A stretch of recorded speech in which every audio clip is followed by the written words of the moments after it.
Thank you. Respected CA Dr. Sanjeev Singhal, the Chairman of Committee for Members in Practice, and respected CA Mano Agarwal, the Chairman of DAB, Digital Accounting Board, and CA Sanjay Vij, the Speaker, CA Kaleswaran Arunachalam, another Speaker, and Mr. Subh Ghosh, another Speaker. The stalwart speakers, 3 speakers, and my dear participants in the program. So good evening to all of you. It's my proud pleasure to welcome you all for today's webinar, which is on a very important topic of changing role of CFOs, particularly in the new environment, and role of technology in improving audit quality and enhancing CA practice. Very important topic. And we have got very renowned speakers in Kaleswaran Arunachalam and Sanjay Vij and Subh Ghosh, who is going to deal with the topic very eminently now. And we have another friend of mine, CA Manu Agarwal. So I always call him, I told in many quarters, I call him father of SSP. We are all friends today, all chartered accountants in the country, and the students. We are very happy working with SSP. In a minute of time, we are doing everything. Hitherto, if you have to file a Form 18, it's a Herculean task. All the partners spread over in the different parts of the country and the world, how to do it. Today, in a matter of 5-10 minutes, we are doing the entire job. And corona or no corona, whatever it is, SSP goes on and none of the works are stopped. The initial entire, the trouble in the troubleshooting, in stabilizing the SSP, as of I know, 2 years struggle was there. That is none other than our beloved friend who is present here as chief guest today, CA Manu Agarwal. That's why I always call him a close circles, father of SSP. He has stabilized the entire thing. We're all reaping the benefits today. So I welcome him for today's meeting. Friends, as all of you know, the Committee for Members in Practice has been doing a lot of services for the benefit of the not only members in practice, but also members in industry also, by conducting many seminars and webinars of paramount importance for day-to-day running of the practice, particularly keeping in with small and medium practitioners. And I always tell what are the things that we do in the committee. We have got 3 courses in the committee. Very good certificate courses are there. One is on wealth management. So I request, we're also change the curriculum. Already our chairman is also aware of that one. He is doing some changes to be made to fall in line with today's thing. But as it is a very good course that you have, wealth management is not only useful for our own personal purposes, but also to advise our clientele. Similarly, we've got another one, drafting and representation before the statutory authorities in a faceless environment is very, very important. And again, so we are aware that you need to undergo some change. So that, our chairman is also seen of the matter. Very soon we will have a new curriculum for that to see that today's requirement, particularly faceless assessment, faceless appeals, everything is taken care of, including the drafting skills also. Similarly, we've got working papers. The working papers and audit is very, very important. We need to retain it for a quite reasonable time. In future, whenever you have to defend your own case, in case of necessity, this comes to rescue. So we have got a course for that also. I request all of you to join as and when we announce the course and get benefit of that, out of that. And similarly, we have a lot of schemes and initiatives that are done for members in practice as well as members in industry and business. So certain things are professional related, something are personal related. Both the things are there. You please visit cmpbenefits.ICAI.org. You get the entire schemes are available there, and user friendly, and you can derive the benefit out of that one. They have been coined, just each and every one of us should derive the benefit out of that one. For further, you are all aware the audit tools we have to do today. Also, the topic is use the role of technology. The same technology we have to use in day-to-day practice, including small and medium practitioners, including sole proprietors, individuals. We need to use technology to carry on the audit today. Given the volumes, the traditional method, manual methodology will not work. To handhold with all the members, particularly small and medium practitioners, the institute is coming out with the audit tools. So everything, it has been there. We have been talking about it for the last 2 years. But today, under the dynamic leadership of CA Dr. Sanjeev Singhal, it has traveled a lot, and now it is going to be in implementation. RFP stage. The moment we award the contract or whatever it is, service thing. So maybe in the down the line, another 6 months to go or so, that will see the light of the day, which is going to be beneficial to all of us. Those audit tools, I am not going to describe that. It will be nice if you hear the same thing from our chairman who has put in a lot of efforts there by involving almost all the council members. So by forming several groups and taking that he has done, he will explain you more detail. With this, I take the pleasure of welcoming once again and hand over the proceedings to our chairman, CA Dr. Sanjeev Singhal. He is the head of the CA Parivar. Those in NCR Northern region will understand how much human service is doing, not only for the members in practice, chartered accountant, and also ICAI employees, but also public at large during the Corona times. So I present to you our chairman for his initial remarks. Thank you very much, Prasanna ji, my honorable council colleague and the co-chairman of the Committee for Member in Practice. Prasanna ji, you yourself are doing a UMN service for the profession. You are heading the Board of Discipline, one of the most important standing committee of ICAI. You are leading the examination reforms, and you're chosen to be in the standing committee for all the 3 years. And you are the standing vice chairman of this committee from 3 years. That's why you call yourself a permanent vice chairman. Friends, this is a great occasion. We are talking about changing role of the CFO and role of technology in improving audit quality and enhancing CA practice. And we have 3 stalwarts: CA Kaliswaran, who will be talking about the changing role of CFO, who himself is the global chief financial officer of Eicher Motors. And then 2 partners from the CA firm, CA Sanjay Vij and CA Shushub Ghosh, who will give you a practitioner's view that what is the role that technology is playing and how our members can benefit from it and thereby add value to the clients and ultimately enhance their CA practice. And above all, we have our council colleague CA Manu Agarwal ji, who is leading the technology initiative in the Institute of Chartered Accountant of India. Prasanna ji rightly mentioned SSP. Because today, if we are able to make the interaction of the members with the student, interaction of the members and the students online on a virtual mode, without there being a need to interact with many of the employees of ICAI, that is because of the SSP portal. Now, most of the paperwork has been made online, and you can do whatever is required by a member and a student. 90% plus activities you can do online. So hats off to Manubhai, who has led this project from the front, despite various challenges, because challenges would always be there when you implement the project of such a scale. And let me mention you a project of a similar scale, which we are taking now, and which Prasanna ji talked about, the digital audit tools. In the first year when I joined in the council along with Prasanna ji, our honorable president has said that Institute will embark upon its journey to provide audit tool to its members. That time, CA Praful Jajat ji was the president, and last year it was reiterated by our immediate past president, CA Atul Gupta ji.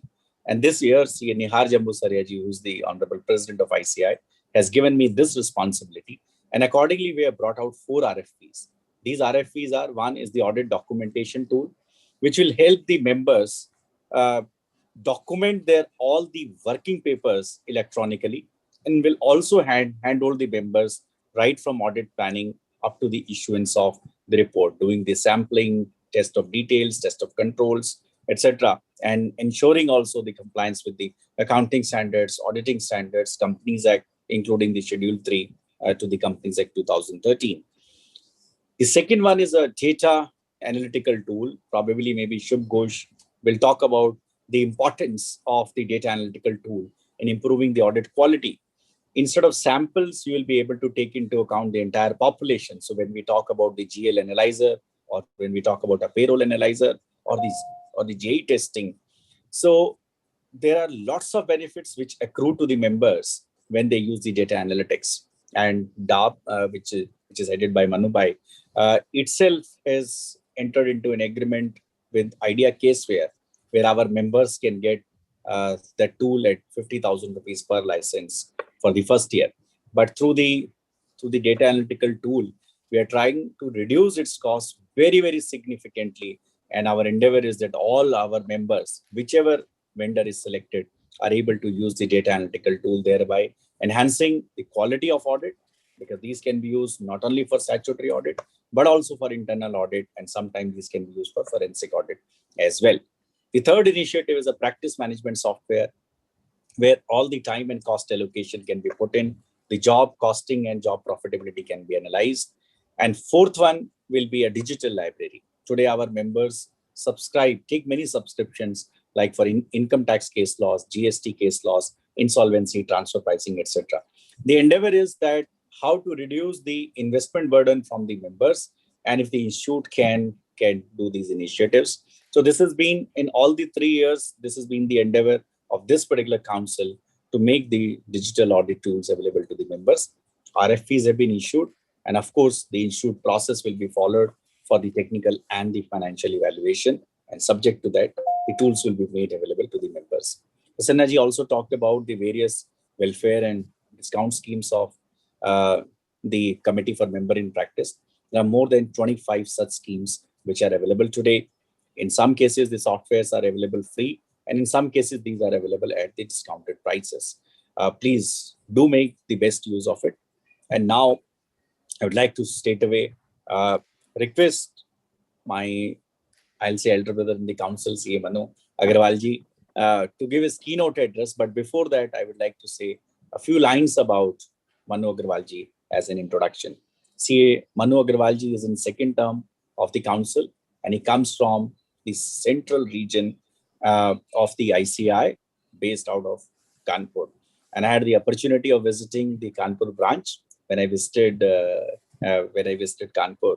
It's a wonderful premises, and the SSP which is being handled over there, impeccable. The kind of facility that's been developed under his supervision is really remarkable. Manubhai is a practicing chartered accountant and founder partner of his firm Manu Agarwal and Company, which was established in 1987. He's the chairman of this board, and besides that, he is a member of the Indirect Tax Committee, Direct Tax Committee, Disciplinary Committee, and many other committees of ICAI. He's the member of Merchants Chamber of Uttar Pradesh and has held various positions in ICAI in various committees as chairman and the vice chairman.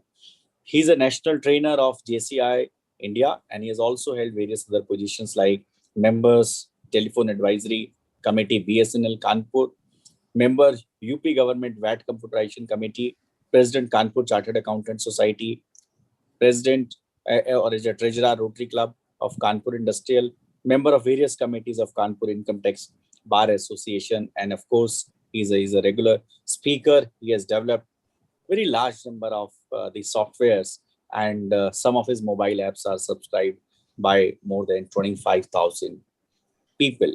He's been awarded a medal by Indrajit Jain Smriti Foundation for excellence in the field of information and technology, and the simplicity at which he conducts and in which he presents himself in the council meetings and the various committee meetings is really remarkable. We don't even get to know that a person who is full of knowledge on the technology front is talking to us. He makes things so simple for us to understand. So Manubhai, thanks for taking out time. And before we take up the topic, changing role of CFO, I would request you to deliver your keynote address, particularly highlighting the importance of technology for the members and students of our institute. Over to you, Manubhai. Thank you, Sanjeev Bhai, for the introduction. Well, you've said a lot. Thanks for that. And very good afternoon to Prasanna Bhai also, who said a lot about SSP. Well, I would just like to clarify, friends, yes, I was involved in the SSP, but it was because of the support of all my council colleagues. When problems come, then they are taking the brunt of it. So they stood by me, they supported me, and only then it was possible. The leadership gave full support. So it was a combined effort of the whole council which saw this project through. And I'm really happy that it happened in the nick of time, because it happened just before COVID came. And the institute could function normally without probably even a day's break in spite of the COVID, in spite of lockdowns. So that is the beauty of digitization. That basically brings us to the topic also, which Sanjeev Bhai has very aptly chosen.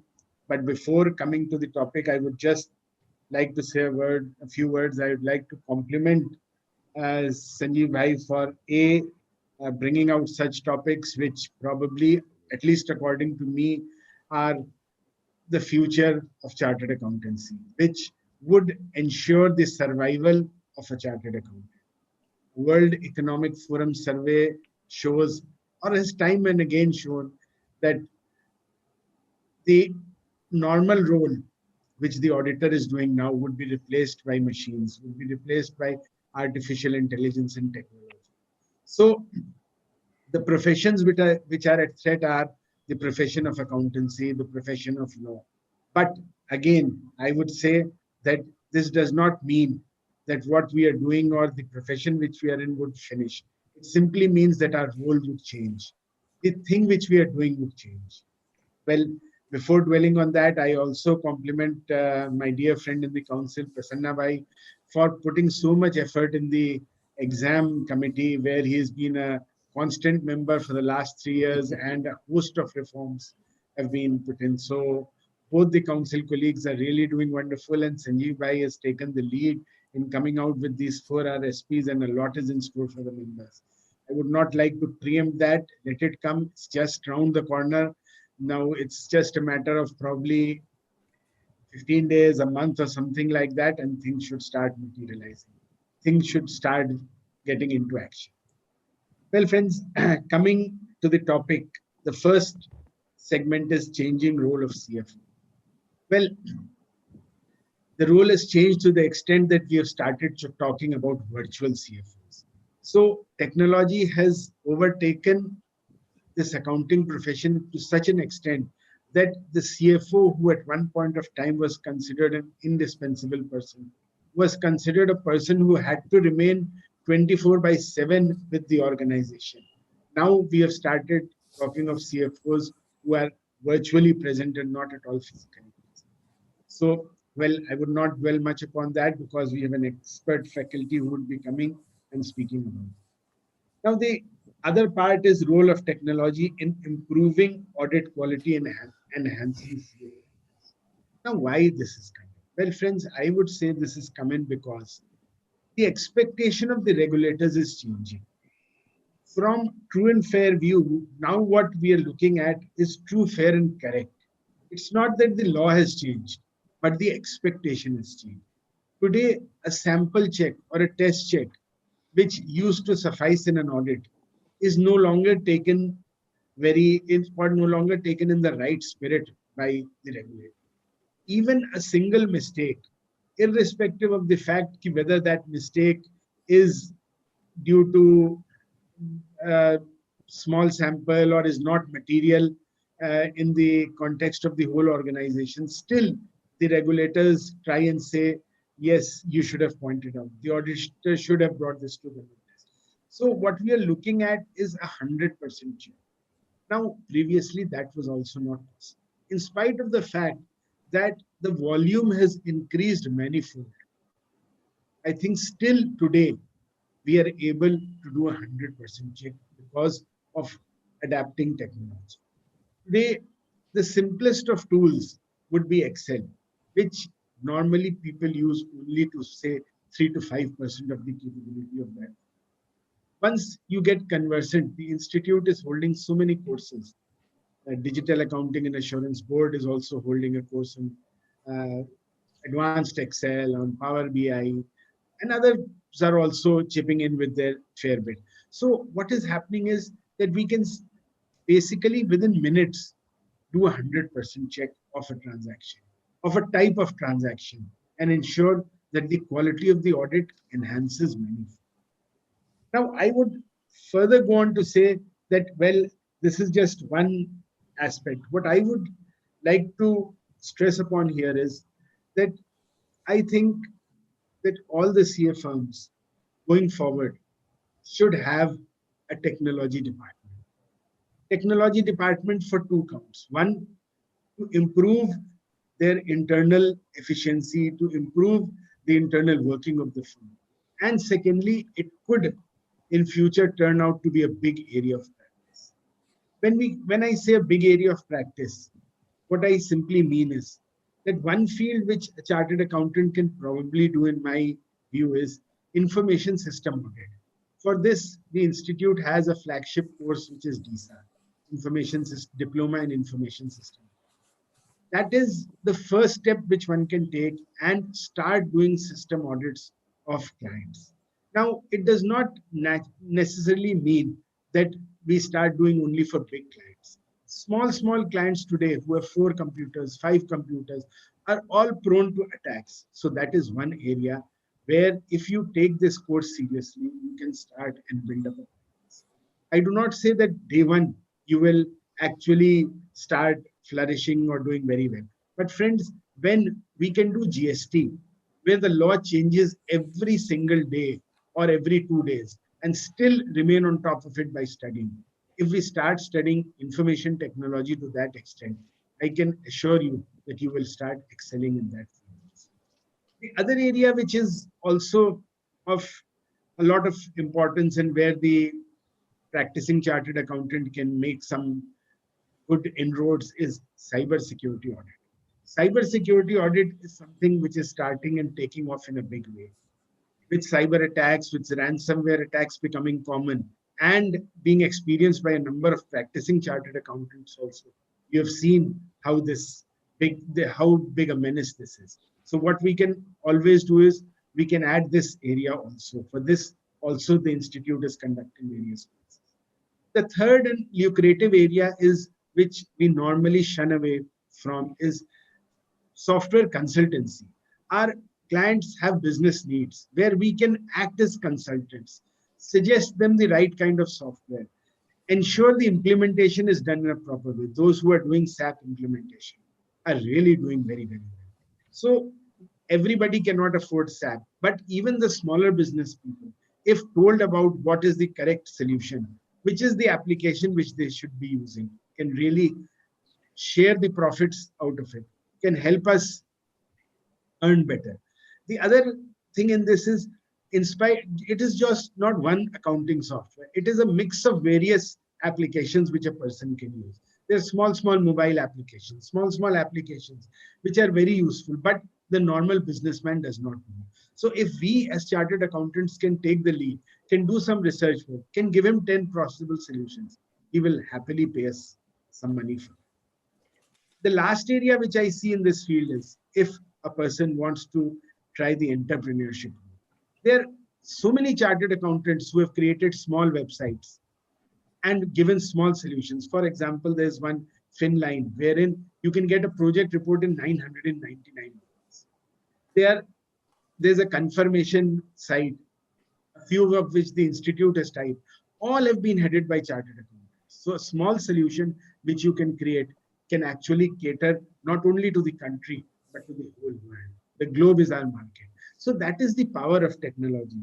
That is why the role of technology in improving audit quality is also equally important. We have experts who will speak on this, who will take you through the next 1.5 hours or so. So, well, friends, I thank Sanjeev Bhai and Prasanna ji for inviting me to this session. And I hope you have a wonderful learning experience. And I hope all of you very, very soon adopt technology and really enhance your capabilities. Sitting in your own city, you can cater to, well, if not the world, at least the whole of the country. We have seen what Zoom has done, how the institute has adapted to this webinars, and we are seeing that the need of probably physical programs will be done away with.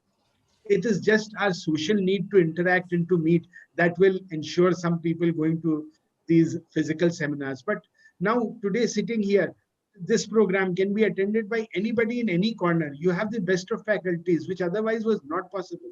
Today, the sort of faculties which this committee has brought in here could not have traveled to a very small city because he would not afford numbers, plus the time. Here, all it takes is some 2 hours.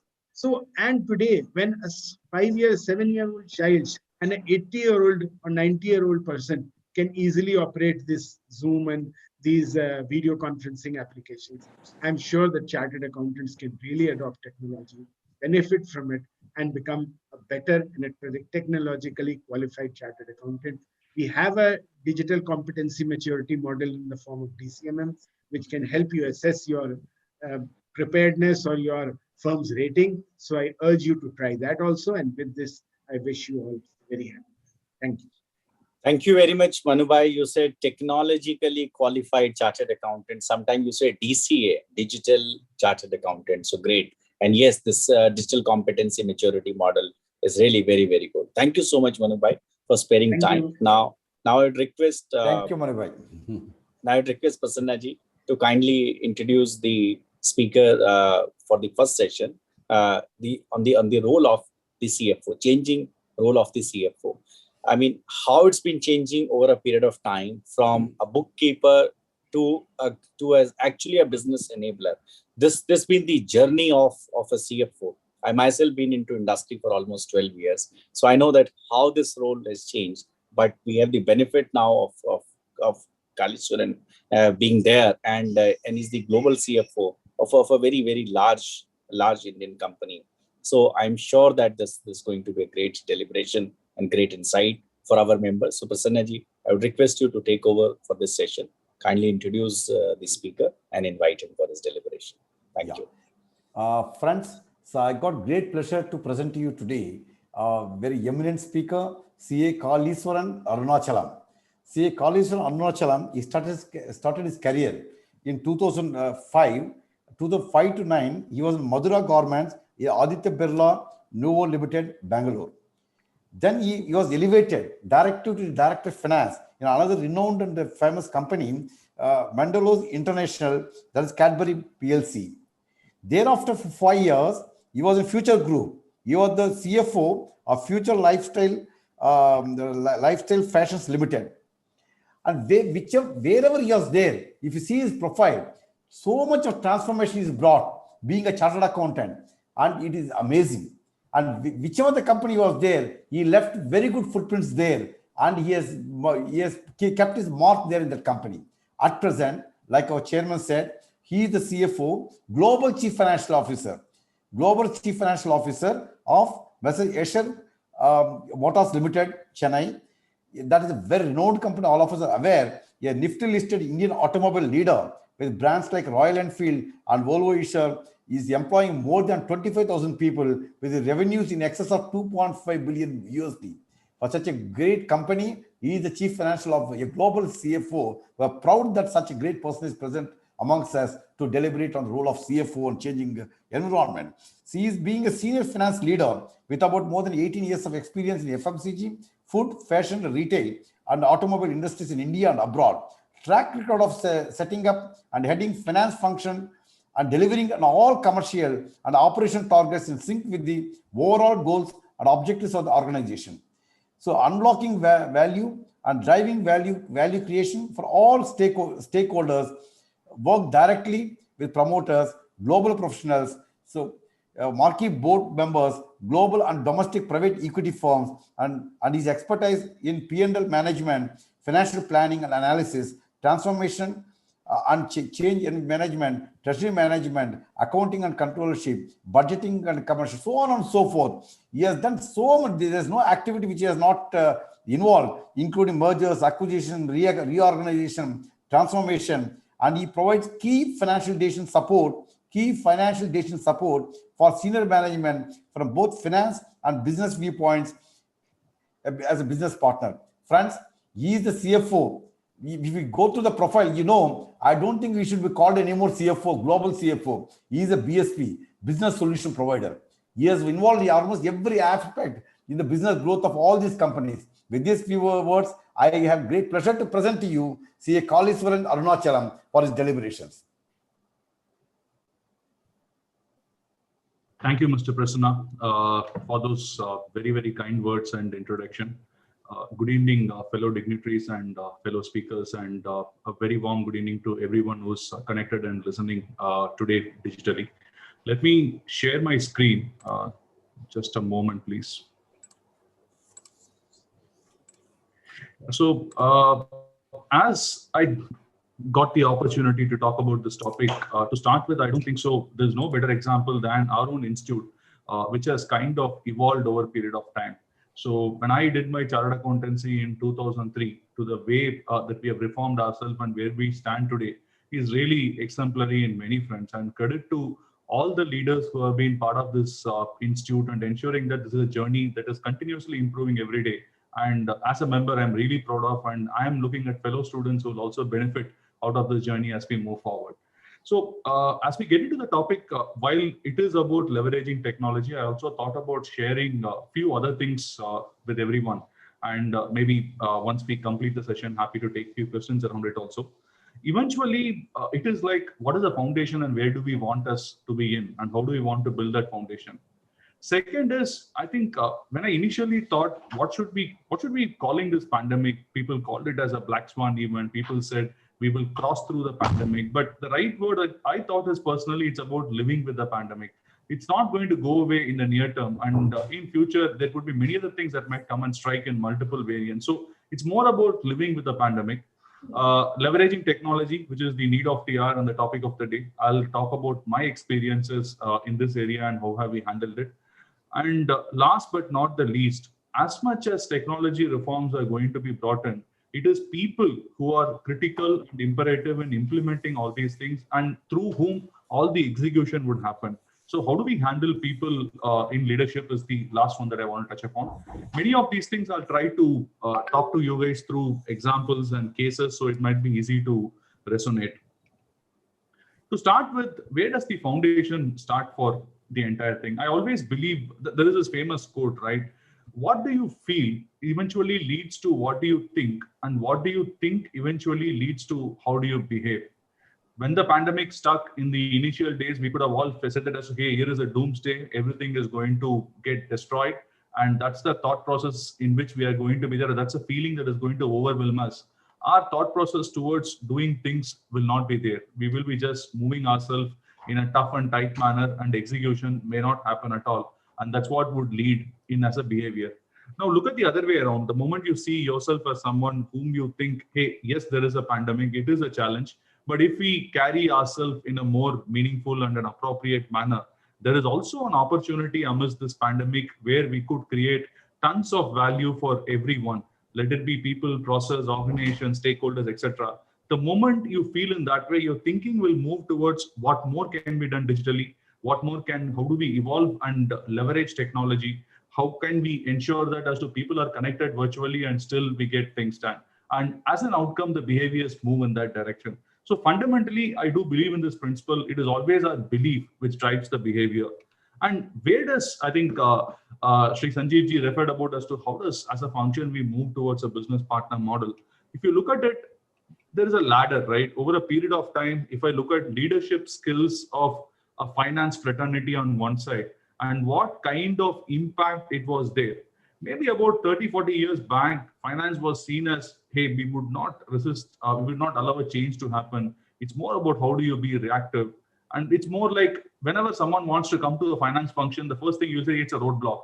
This is a function that is going to say no. This is a function that will going to tell me that as to why it can't be done. Then slowly it moved into a role of an advisor or a driver to say, okay, now things are moving in. Let me also partner with you guys to see what can be done in a better manner. Can I focus on results most importantly? How do I get things done? And that is important for the organization, and how do I get it done? Eventually, where today I feel many of the chartered accountant community or the finance fraternity is there, has already moved towards a partner. We are a business partner. When I say business partner, it doesn't mean that business partner means somebody who's doing an FP&A role and partners with business. I see everyone has got a business partnership role. Somebody who handles the taxation or compliance partners with the statutory authorities and government. Somebody who's doing the finance controlling role partners with the leadership to ensure that your controls are in place to drive the business and your reports and audits and accounts are pretty clean. And then there is the normal FP&A function, which does the analytical stuff for us. Where do I want eventually a function like us to move in is, can we be the owner? Can we act like owner? If I am going to be the owner of what I do, what kind of inspiration that I would like to create, and what kind of change that I would like to bring in, and what kind of mark or differentiation that I would like to leave. The moment on the leadership skill, if as a function, as a finance fraternity, and as a chartered accountants move towards this ladder, I think it's great that as to over a period of time, we have already moved towards from driver to partner. If we can move from partner to owner, that's probably the pinnacle for us as a function. Moving on, The next section I want to cover about how do you live with the pandemic, right? So again, all these are going to be simple examples that I want to call out and see how do we manage it. We need to show a lot of resolve and resilience at this point of time. Eventually, whether whichever industry that you're in or whichever place where you operate out from, resolve and resilience is going to ensure there is going to have success that will come in eventually. Starting point, there is no taking away, right? With pandemic or without pandemic, cash is going to be the king. No two ways about it. Now, how do you deploy this cash in areas that is going to give you the highest amount of productivity is something where finance is expected to partner business. There are multiple choices that would have, and the finance leadership is supposed to sit with the CEO or with the board or with the promoter and ensure that the deployment of cash is going to be super critical. Now, that would also mean while you are deploying, there is critical analysis that needs to be done as to how are you going to generate this cash from. There could be organization that is sitting on a pile of cash where it is more about preserving the cash and ensuring that it's in safer instruments and there is no liquidity challenge in the near term. There could be companies which wouldn't be sitting on cash. How do you act swiftly on it? Can I go back to a bank, and if there is a moratorium that needs to be stopped for or a restructuring that needs to be done, that has to be implemented.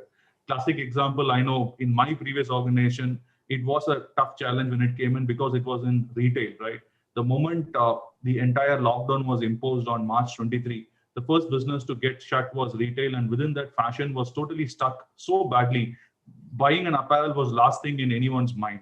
So which means that you need to swiftly go back and ensure that as to one, you get new line of supply for cash. At the same point of time, you ensure that as to your existing liabilities that you need to pay off with your bankers, you engage them proactively and ensure that you get moratoriums that is sustainable and it has got a backing to it. So eventually, with pandemic, without pandemic, if there is ever, whenever people, we used to say that before pandemic, cash is king, we always used to think, yeah, so what? But today, probably you will be able to experience why people say that practically in front of your eyes. Next is scenario planning. When I started my finance career, people said, well, scenario planning is about a long range planning of how do you do a planning for 5 years, right? And eventually, up to say 3-4 years back, people said a 3-year plan is reasonably good. Today, as we speak, scenario planning is pretty dynamic. You need to have a scenario planning where today's short term is 3 months, medium term is 6 months, and long term is 1 year. So which means you are expected to be dynamic and agile and ensure that as to things change on a periodic basis and we don't left behind, and ensure that that planning is put in place ahead of time. So just to giving our own example, Royal Enfield last year, when we started this, we thought it is very difficult to predict anything beyond a quarter. We had a business plan that was submitted for full year. We called it back from the board and we said, all we can do is a quarterly planning that we will come back. And within the quarter, we said, here also there is too much of uncertainty to look at. We will probably do 3 scenarios. There is an optimistic, pessimistic, and a realistic scenario. And scenario is not arithmetic, right? It's not about you plug in your numbers and say what comes as profit, but it is about what decisions that you will take. That's the next point. It's about how do you define the decisions? Like if there is a scenario of volume going to come down, what are the 4 things that you will do to ensure that your cost does not go out of whack? What will you do with your people cost? On overheads, yes, we all know that as to travel and training is the first thing to get cut when something like this comes in. But is there an opportunity for me to go and renegotiate my rentals? Is there an opportunity for me to go and look at if work from home is a reality, do I need offices in multiple regions, etc. Right? So that decision framework needs to be critical, and the decision layers needs to be pretty fast. It cannot be multiple layers that needs to be crossed over. You need to have the access to the right person who makes the decision and get it done. 85% right decision executed is far better than 100% right decision not executed. So I would always say, go by the 80-20 principle and do it. And have a risk framework. I think eventually as chartered accountants, who else better than us to talk about risk framework? In any decision that you take or any business call that you take, eventually it is not that it's going to be 100% right every time. Can I define a risk tolerance? Can I do a heat map of red, amber, and a green? If an area is going to be red, an action that I'm going to take, if it is going to impact anything around compliance, my risk tolerance can be 0. If my action that I'm going to take is going to impact in people, my risk tolerance could be say 10%. Anything that I'm going to take an action on cost, if that is going to be having an impact, I would say probably a risk tolerance can be as high as 20-25%. So ladder it and have your risk framework. This will help you to make better decisions amidst these tough times. The last but not the least is communication strategy. I cannot overemphasize on this, folks. I think eventually there is nothing called as over communication. People typically tend to understand only the way you communicate, not through words, but through the body language and through the way in which you would like to articulate it, right?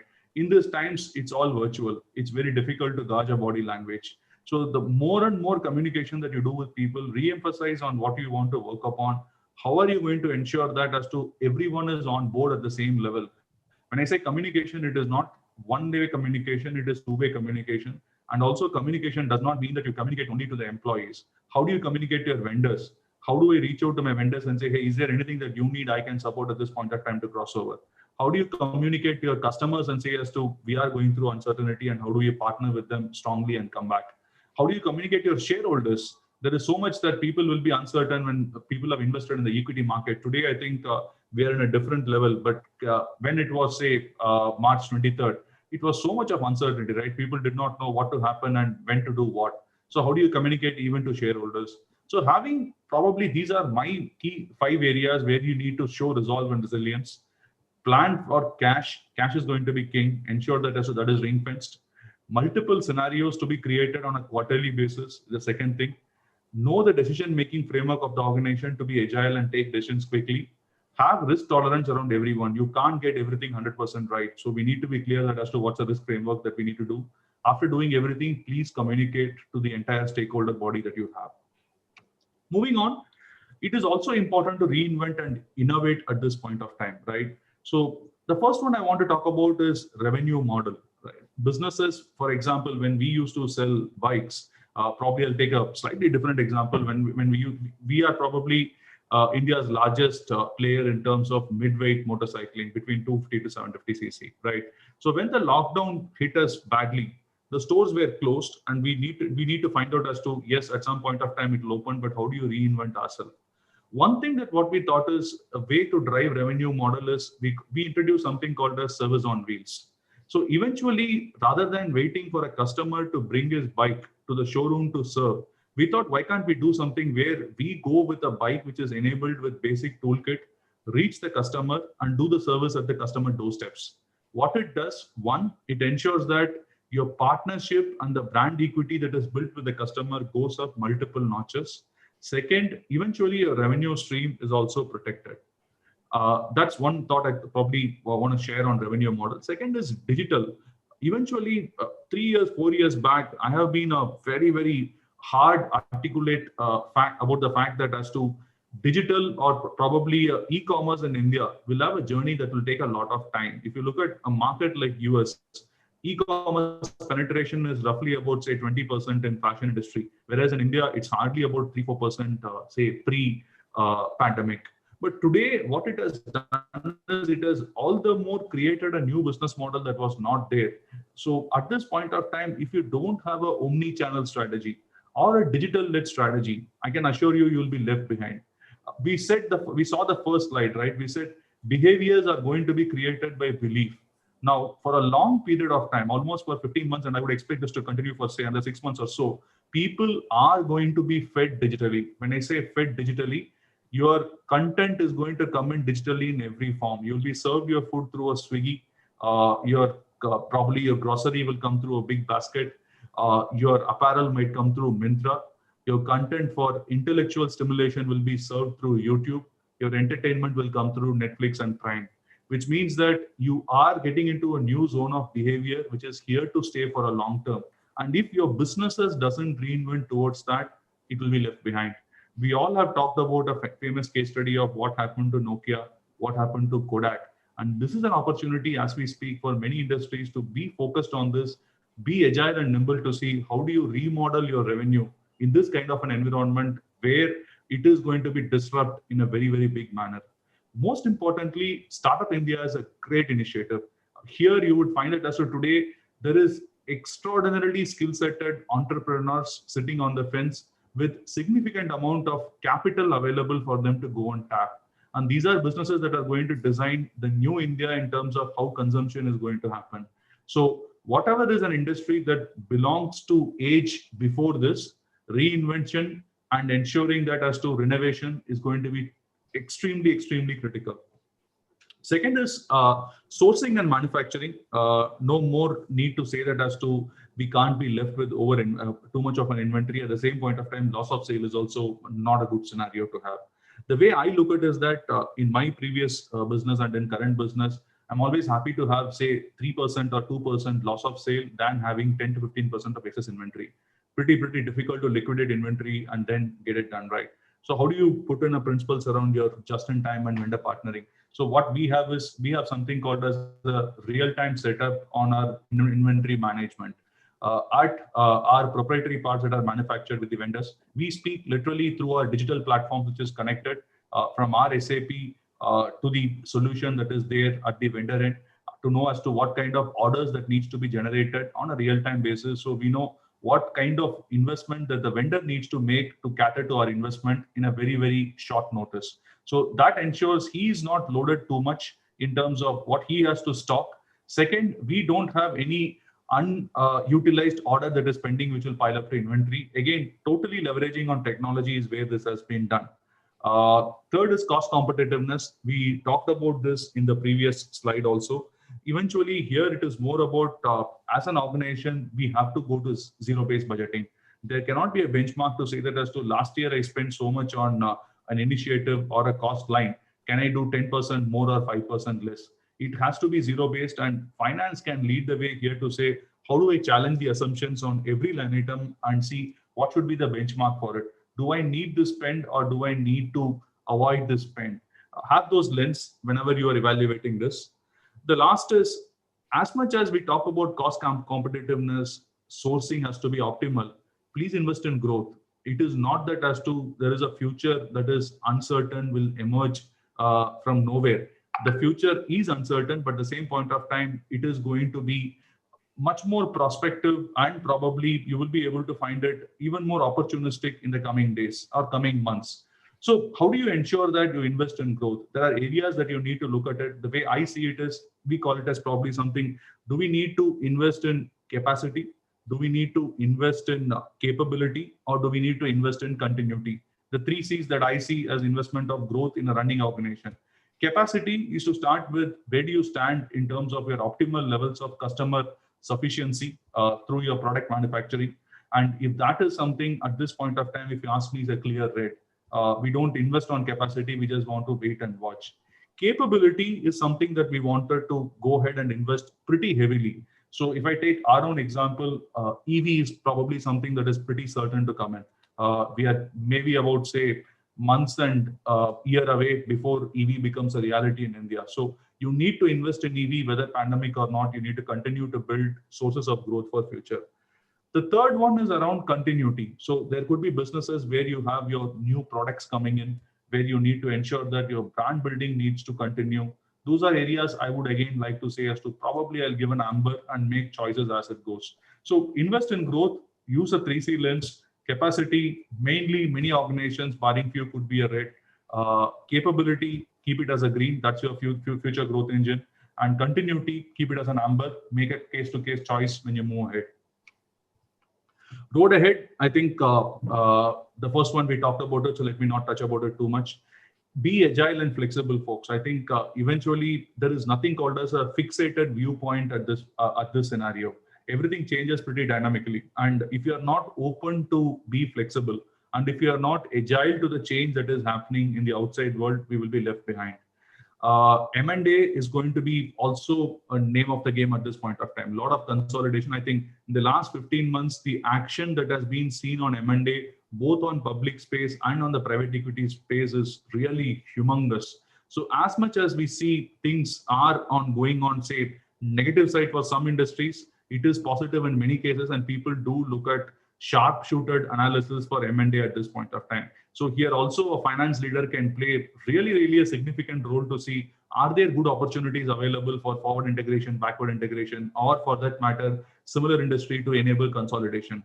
These are right times to look at assets that could be available at attractive pricing. So proactive role can be played by the CFOs out here also. Transform cannot overstate on this, guys.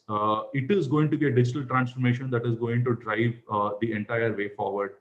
Let it be business or finance, we need to ensure that we transform it quickly, fastly, and on a nimble-footed manner. So for example, one example of transformation that we are doing from a business perspective, we sell about, say, on a long run, we look at about selling 1 million bikes is what our target. And on this 1 million bikes today in India, roughly 20 million bikes are sold, right? So we have, say, about, say, 5-6% market share in this.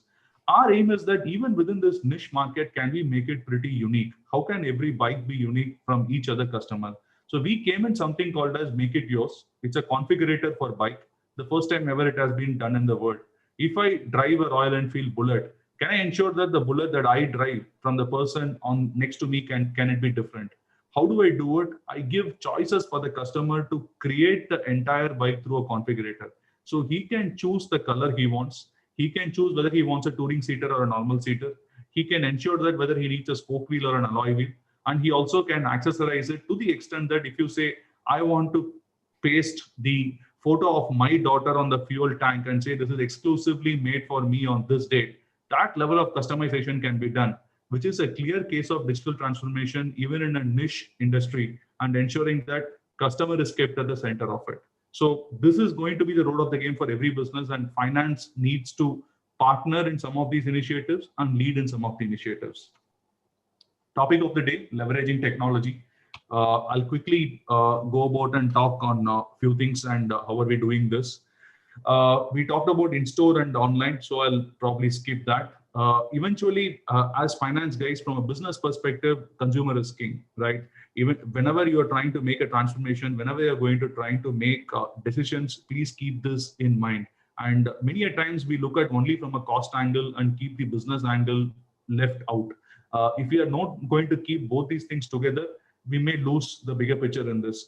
Just a very, very simple example to give in, we talked about the configurator that we make, and we wanted to ensure that the customer has the opportunity to book his bike online. That's how things can move forward, right? Eventually, today, a large part of our booking is coming online. 1.5 years back, if you have to buy a Royal Enfield, 95% of the time you're expected to come to a store, you're supposed to test drive a bike, and then you book a bike. Today, that has totally turned on its head. People do their inquiry through online.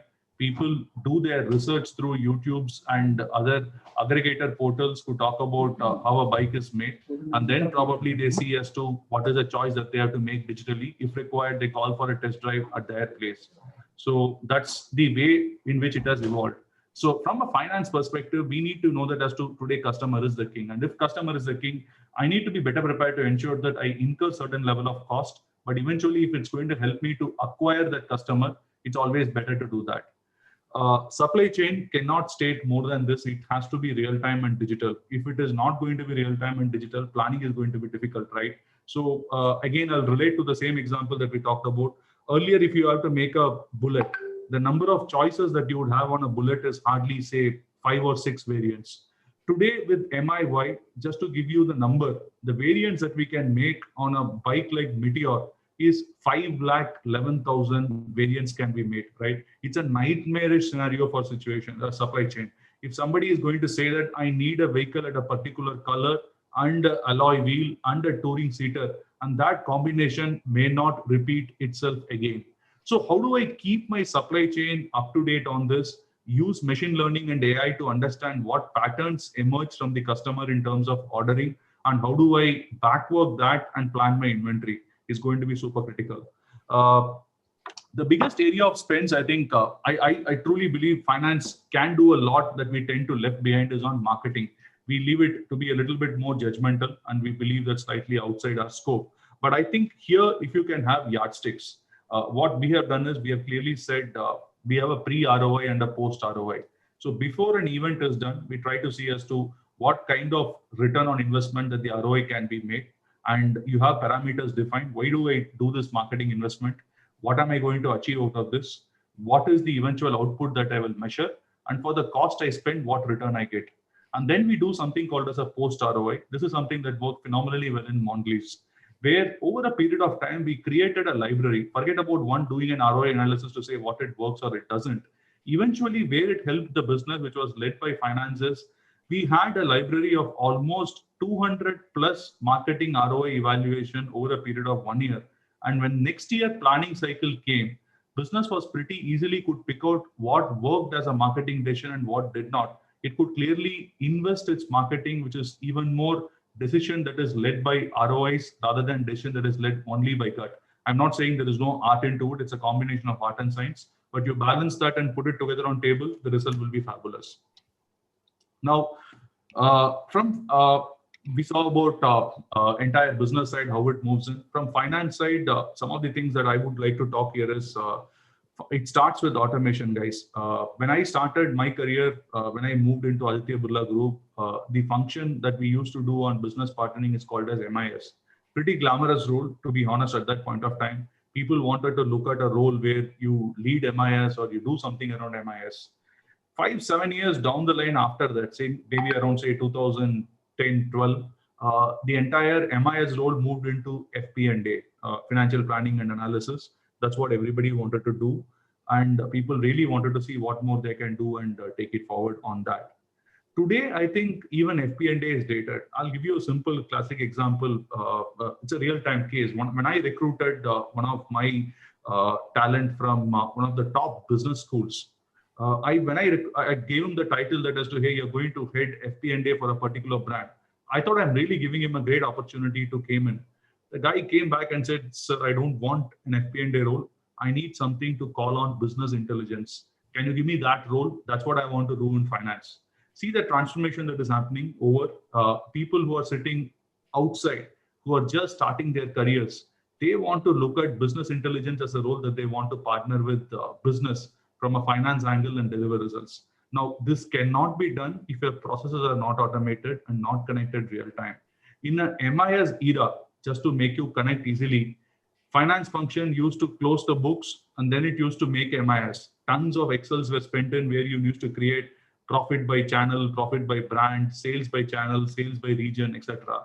And then in FP&A role, somebody used to make that, somebody used to spend time in analysis and then used to go to management of what is the result out of it. Today, both those steps are removed.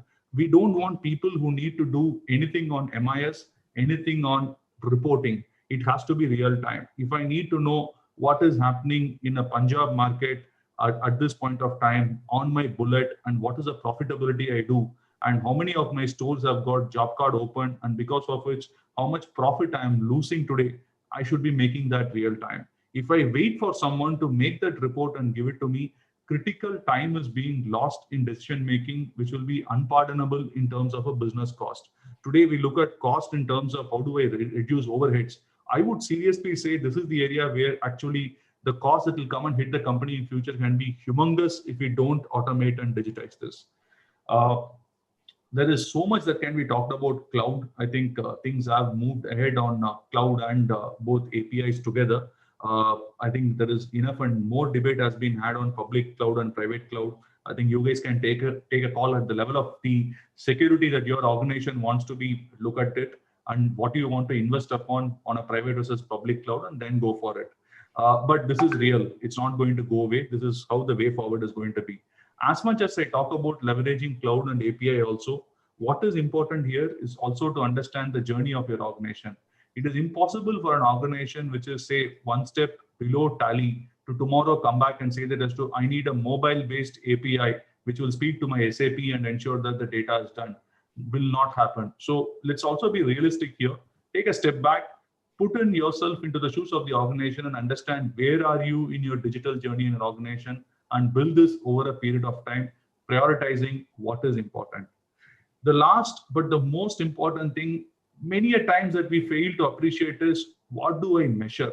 I think KPIs are super important, folks. Eventually, if what is important is not measured, you cannot have outcomes coming out of it. All of us have goal sheets. All of us have ensured that as to we have KRS, etc. But how many of these goal sheets are evaluated multiple times before it goes into the system as KPI for the year? How many of these goal sheets that have got a cross-functional link with the support for a support function with someone like say a sales or a marketing or a manufacturing, sat across the table and decided as finance, I'm taking this KPI. Is this important for you also? And how would you support me into it? How do you get that matrix KPI alignment coming in? The third most important thing is, how do I ensure that the smallest of activity that I do is either super critical for my function to go to the next level, or it is important for the business. And therefore, your KPIs are pretty much in a simple manner, measure what matters. Rest of the things are going to be really, really something which is not going to add productivity or value to anyone. And in a matrix organization, ensure that it is cross-functionally aligned also. So that's what I had on this. The last section, which is probably I want to leave, is touching on people. Today, we all kind of moved into a virtual world for the last 15 odd months, and maybe this is going to stay here for a longer term. Many organizations may have permanent way forward also on this. Building trust is pretty important, guys. I think it cannot be overemphasized on this. It's pretty difficult for the person on the other side to understand on what connotation it is coming in. Many discussions can eventually become transactional, right? The moment it is transactional, trust building will become a challenge. So how do you create that trust with your employee, with your team members, with your leaders, with your peers is super critical in a time of pandemic. How do you do it? Why don't you have your own huddles? The huddles can be, what we have tried to do is that, can we have something like a digital town hall? We do it every 3 months. With my top leadership of finance, we have something on a monthly basis to see, can I have a coffee chat with them? No agenda. How do I try to help them out? With my top 2-3% of people, we do mentorship. We want to ensure that they grow and they grow in their career, and how do we help them to do it? With the business people, have no agenda chats. The moment you have no agenda chats, that's the only way you'll connect emotionally. In a physical world, you can easily put an arm around a person. You used to go for a coffee, you used to go for a walk. Those are not a reality. It is most important now, even in a virtual world, how do you create your one-to-one connects? How do you get your leadership connect up and running? At the same point of time, most importantly, please empathize. As we do this digitally, every person who's going through these tough times might have a personal situation that is he's not able to put it on table, might have a professional situation that he's on a different space, might have a work-life balance that he needs to huddle and handle. So when we empathize with our teams and team members that it is not transaction, I'm engaging with a human being who has got his own emotional and intellectual waves that will go up and down at any point of time. It will help us to deliver better results for everyone. With that, let me leave my last thought. Eventually, this is what wherever I go, I would like to leave us a point in my role, in my career, or with people whom I interact is finance. Can you guys become the indispensable business partners? Today, I think we are there. The road is getting probably tougher, but at the same point of time, if we can have only one thing with us, I would call it as be agile. And if you are be agile to situation, and most importantly, don't change your DNA on what has given you success. You cannot overnight become someone else and try to do it. So be yourself. The moment you are yourself, and if you are agile, and if you are going to make a difference to whatever you do as a combination, it will be a function which is an indispensable business partner function, and people will definitely call it as, thank God, it is finance. With that, let me thank you for the opportunity, and I can take the queries as and when it may come in. Thank you. Thank you very much, Khaleswaran. This was really wonderful. I also learned a lot of things. Cash is king, of course, all of us understand.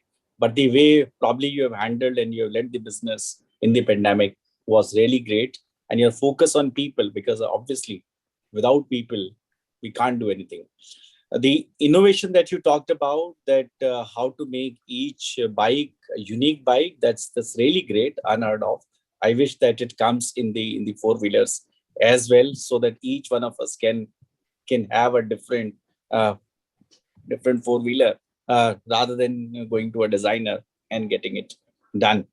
Really very impressive. And the way you mentioned about the scenario planning, I also agree that now gone are the days for 3-year, 5-year, and 10-year plan. While they may still be there, but yes, these plans needs to be looked at every month, every quarter. Maybe medium term is now defined as 6 months, and long term is defined as 1 year. Because we all, actually, we don't know what's going to happen, and particularly all of us are just wishing that the third wave does not come. Although the doctors keep on saying that it is bound to come. Even Dr. Randeep Guleria mentioned this afternoon that the way people are behaving, it is bound to come. It's only a matter of 6 to 8 weeks when we'll see the third wave. So probably we'll have to learn to work from home, and that's going to be the key. But of course, it becomes certainly a challenge for the manufacturing industry, for the people-oriented industry, where people need to be on the ground. So hats off to you and to your leadership, the way you have managed in these difficult times. I have a few questions with me, and also because normally our members do not get much opportunity to interact with CFOs like you. So one is that how a chartered accountant in practice, and keep in mind the small and mid-sized practitioners, what our profession has. In fact, 95% of our firms, of the members in practice, are in small and mid-sized firms. So how they can add value to business, which is a win-win situation for them as well as for the industry. Would you like to throw some light, keeping in mind what is in their hand? I mean, whether in terms of technology, whether in terms of people, where do you think that they can add value? In fact, that actually opens up a different thought, Sanjeev.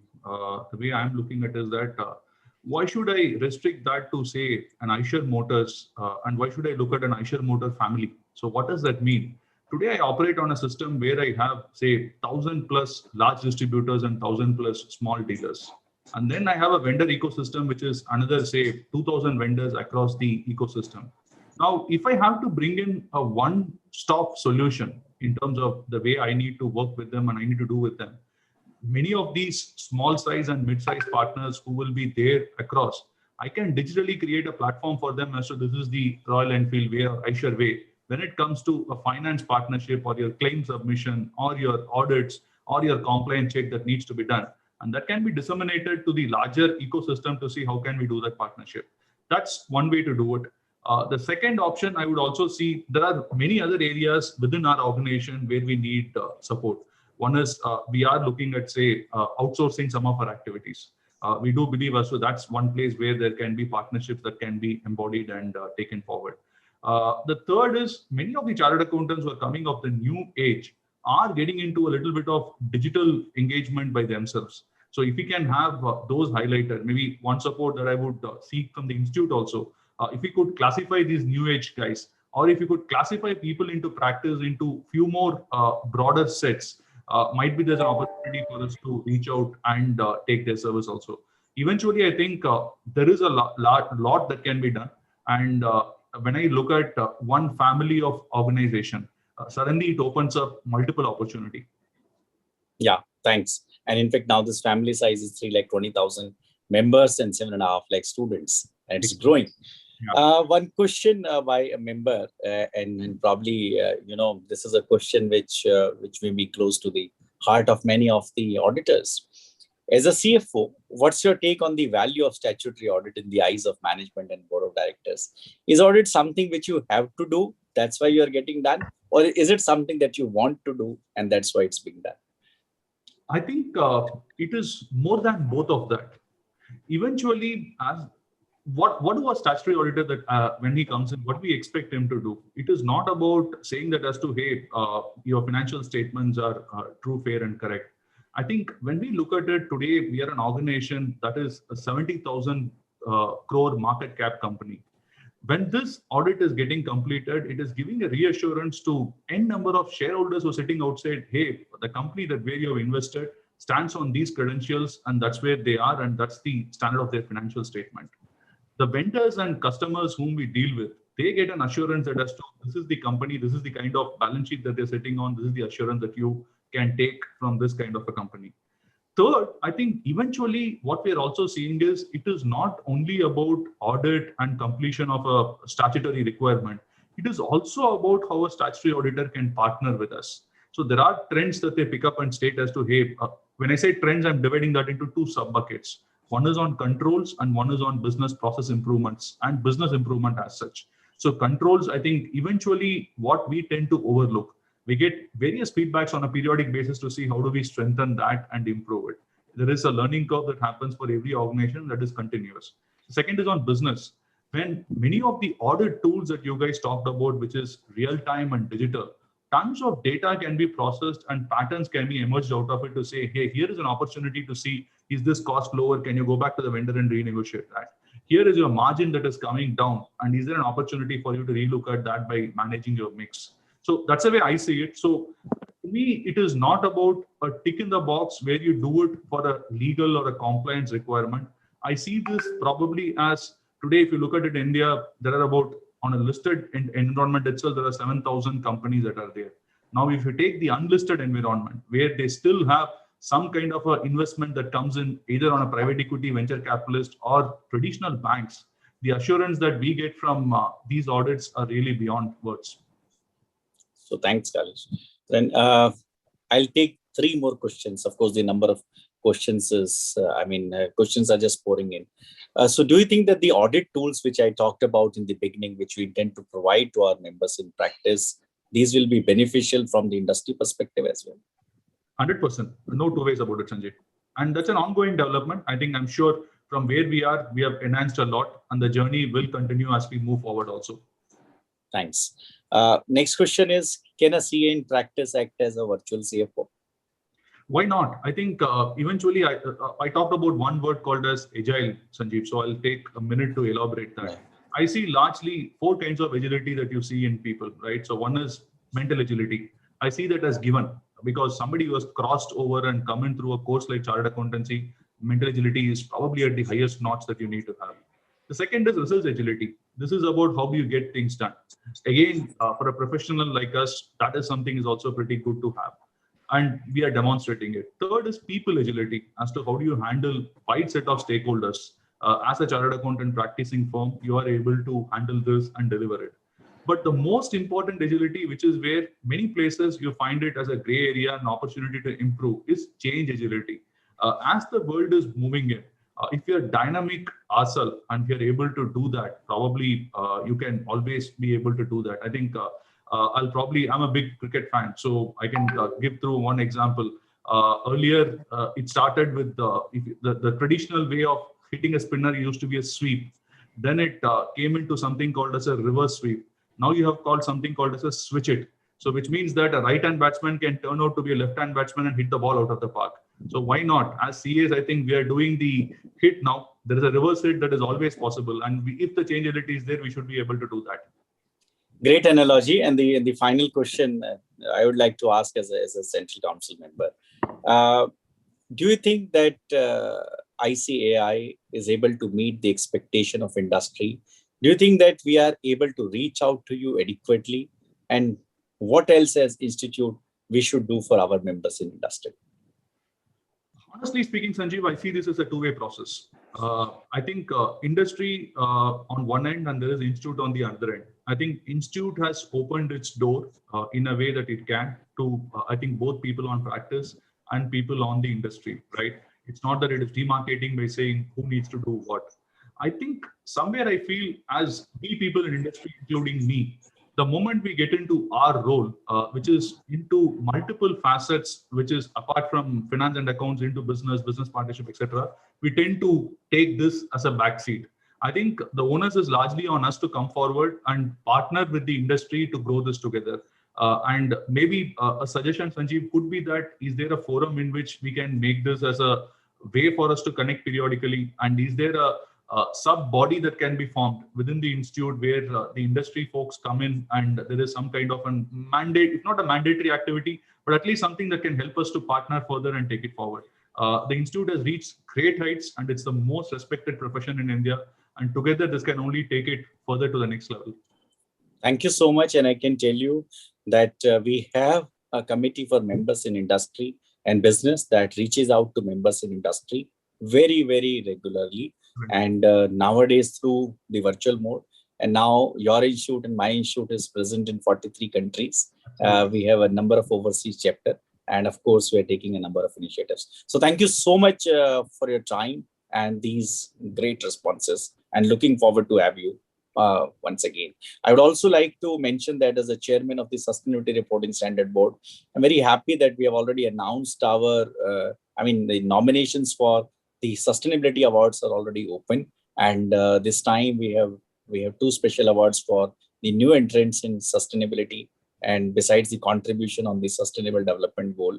So let us do our bit to make our planet sustainable, and please do apply for the sustainability award and do spread the word around. Thank you very much. Thanks, Atan. It's an absolute pleasure. Thank you. Thank you. Friends, now we move on to the next section of the program, which is role of technology in improving audit quality and enhancing the CA practice. A lot has been talked about role of technology, but now we'll have a focused discussion on the role of technology and how a member in practice can add value. And for this, we have two great speakers for this session. CA Sanjay Vich, he will speak from a practitioner's point of view, and Shubh Ghosh will speak from a technology. Of course, he's also a chartered accountant, but as a technology expert. I'm not saying that Sanjay doesn't deal with technology or he does not deploy with technology. Let me give a brief introduction of both Sanjay and Shubh. Sanjay is an assurance partner with SR Bartleby & Co. LLP India and has a professional experience of 25 years. We have studied together in graduation at the Shriram College of Commerce, and then we did our articleship together from A.F. Ferguson and Company. So it's almost a 3-decade-old relationship. He has been associated with various engagements for assurance and advisory services on various industries, primarily in automotive, aviation, retail, hospitality, power, etc. His functional expertise lies in Indian GAAP and IFRS, and he is a member of the Accounting Standard Board as a nominee of FICCI for last many years, and he contributes extensively. Thank you very much, Sanjay, for being us this evening. I also have the pleasure of introducing our another guest speaker, Shubh Ghosh, and let me tell you about Shubh. He has also contributed towards the RFP, particularly for the data analytical tool and the audit documentation tool as a subject matter expert. So certainly I'm thankful to him. Shubh has more than 19 years of the accounting and the auditing experience across multiple geographies. He has been in New Delhi for 4 years, Toronto 11 years, Middle East 3 years, in Bangalore 1 year. He's a CPA as well, besides being a chartered accountant, and he is also he's the technology leader, someone who believes in delivering good quality audits by using the technology, and hopefully we'll be able to bring that to all the members in practice at ICAI as well through the audit tools that we want to deploy. So Sanjay and Shubh, I mean, besides thanking both of you for your time, I would leave it to you that how between the two of you would like to take this session forward. I would like you to maybe give practical insights as to how our members can adopt technology so as to improve audit quality and also enhance the value for the clients and ultimately for their practice. Over to both of you. Yeah, thank you very much, Sanjeev, for your kind words. I think the way Shubh and I have divided the presentation between us is, I'll probably talk through, how technology has evolved over the years and, what is the current state. And then Shubh, being more technical, is probably going to talk further around, what are the trends that are likely to emerge in the period to come.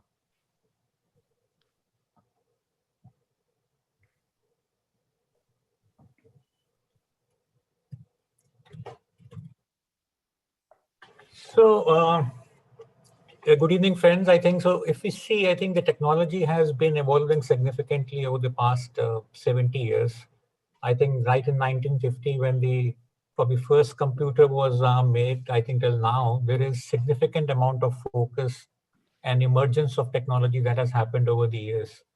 In a recent, a quote by a futuristic, which is Jared Leonard, he mentioned that humanity would change in next 20 years, much more than what has changed in the last 300 years. And I think one of the significant contributor to that is technology, which is also reflected in, if you look at the, listed companies, top 5 companies from a market capitalization perspective in US market, where in 2001, there was only one technology company, which was Microsoft. But if you look at 2021, the top 5 companies are the technology companies. So, and I think technology is going to impact moving forward as well. Now there is a lot of focus on the increase with 5G coming. There will be more bandwidth available. So technology bandwidth is not going to be a constraint. If you were to look at recent study, it says by 2025, the 75% of the workforce ought to have a majority skill, which is digital. And there is also going to be technology is making its inroads onto the vehicles. Sanjeev talk about having all customized vehicle, but now they're going to be self-driven vehicles also by 2050, and I think 10 trillion is estimated to be the market cap potential for at that point of time.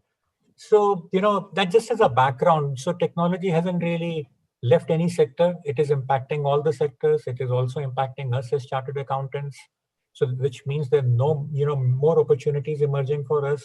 I think one of the eminent speakers talked around earlier that there are opportunities for chartered accountant to look more, into cybersecurity and the allied aspects. Why not? But technology, the way it is emerging, is disrupting everything. So today, you can, as an auditor, no longer afford to say that, this is the way I do the audit. I think, as you heard probably Kailash talk around earlier, that there is an expectation by the industry to leverage the technology. And, what investments that the companies have made in the technology, auditors are expected to leverage on that and add further and contribute further to that rather than just audit around the books. So if you were to go back a traditional way of audit, which used to happen a few years back, you were just confined to a true and fair opinion. And the auditing procedures used to be vouching, analytical review, and identification of risk at an account level. Which account does have a significant risk and a fraud risk and stuff like that. But what has happened, if you look at over a period of time, there have been various regulators have held that auditors have been relying on the test check, and they've not been able to use the professional judgment, and test check alone can't be really a basis of undertaking audit. And what you're seeing over a period of time now is increased. There are multiple regulators. There is an involved regulator. Regulators are very heavily looking at, concerned around audit failures. There is expectation of the audit committees to have insight.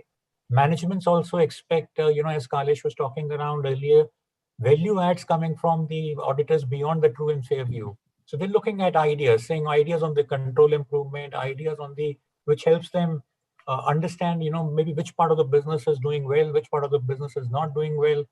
And more importantly, this should all come when it doesn't hurt the management, so you have to be able to emphasize and work at it catch the issue when it is small, and rather than, when it is blown out of the proportion and when it sort of comes at a last moment, then everyone is concerned saying, how do we deal with it? So there is also a sensitivity around, fraud and adequacy of internal control environment. So what is the response that auditor can have, should have, is having around it, is embrace technology. So, what the technology is doing is you can, with the technology, afford to have multiple things. You can do your focus around not only at a significant risk or a risk caption at a account level, you can go on to the identification of risk at a transaction level. And you don't need to really now do the test check. You have the ability to do the download of entire population of a company, do across various sources, across the operating software, across the financial software, do a mix merging of all of that, and really identify where are the red flags. So as I move further, I'll probably talk around a few specific aspects as to what we see auditors doing these days.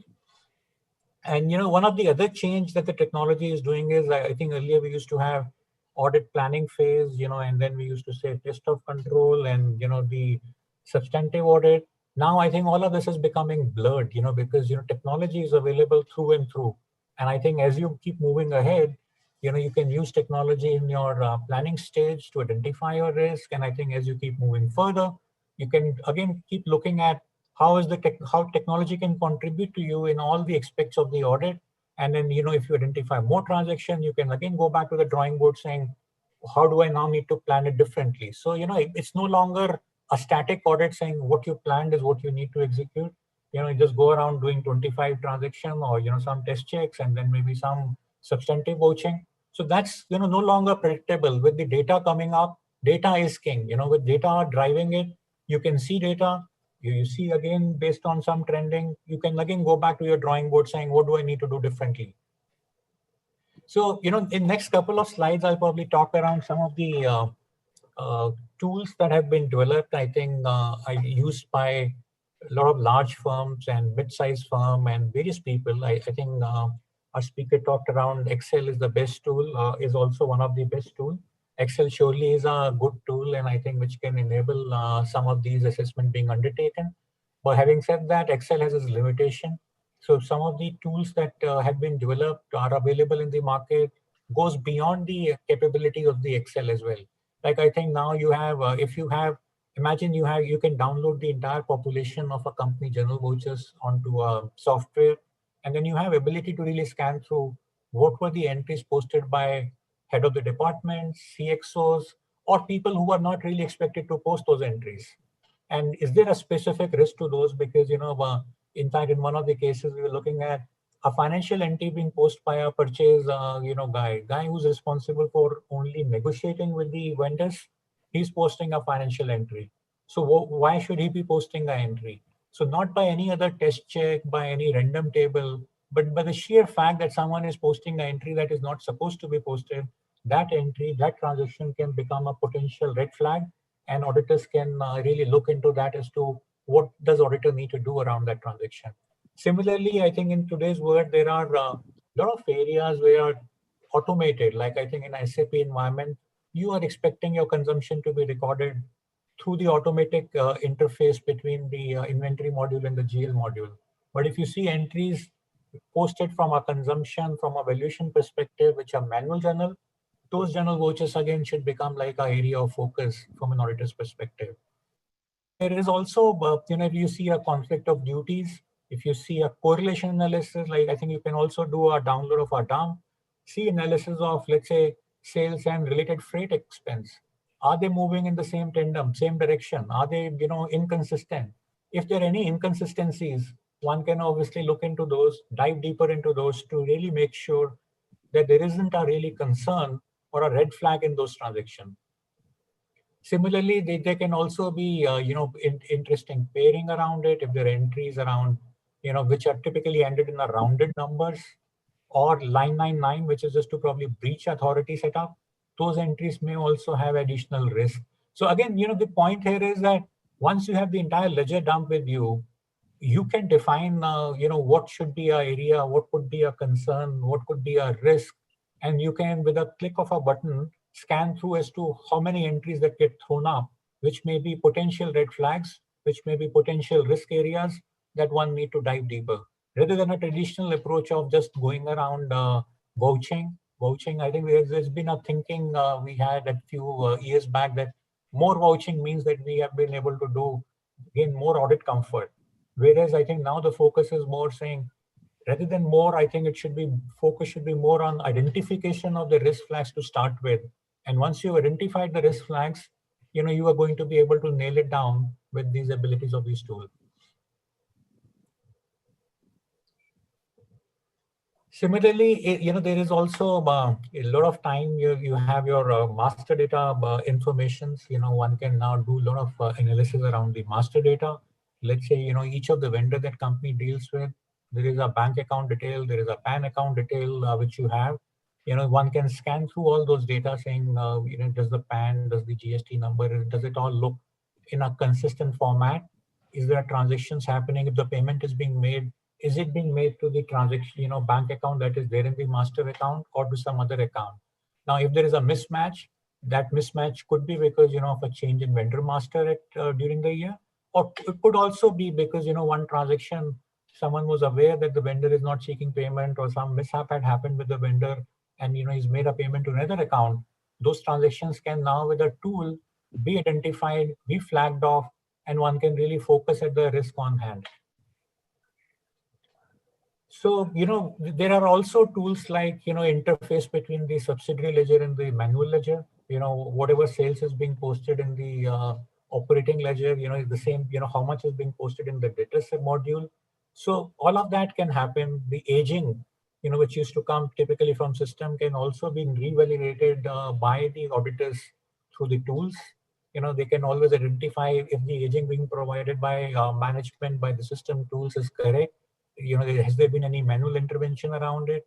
So, and I think there is also a trend these days around external databases. So, there are a lot of external databases these days available, which is, let's say, a register of charges. One can always go around ensuring completeness of companies borrowing by just looking into the external databases, which again are hosted in MCA site, and there are other databases.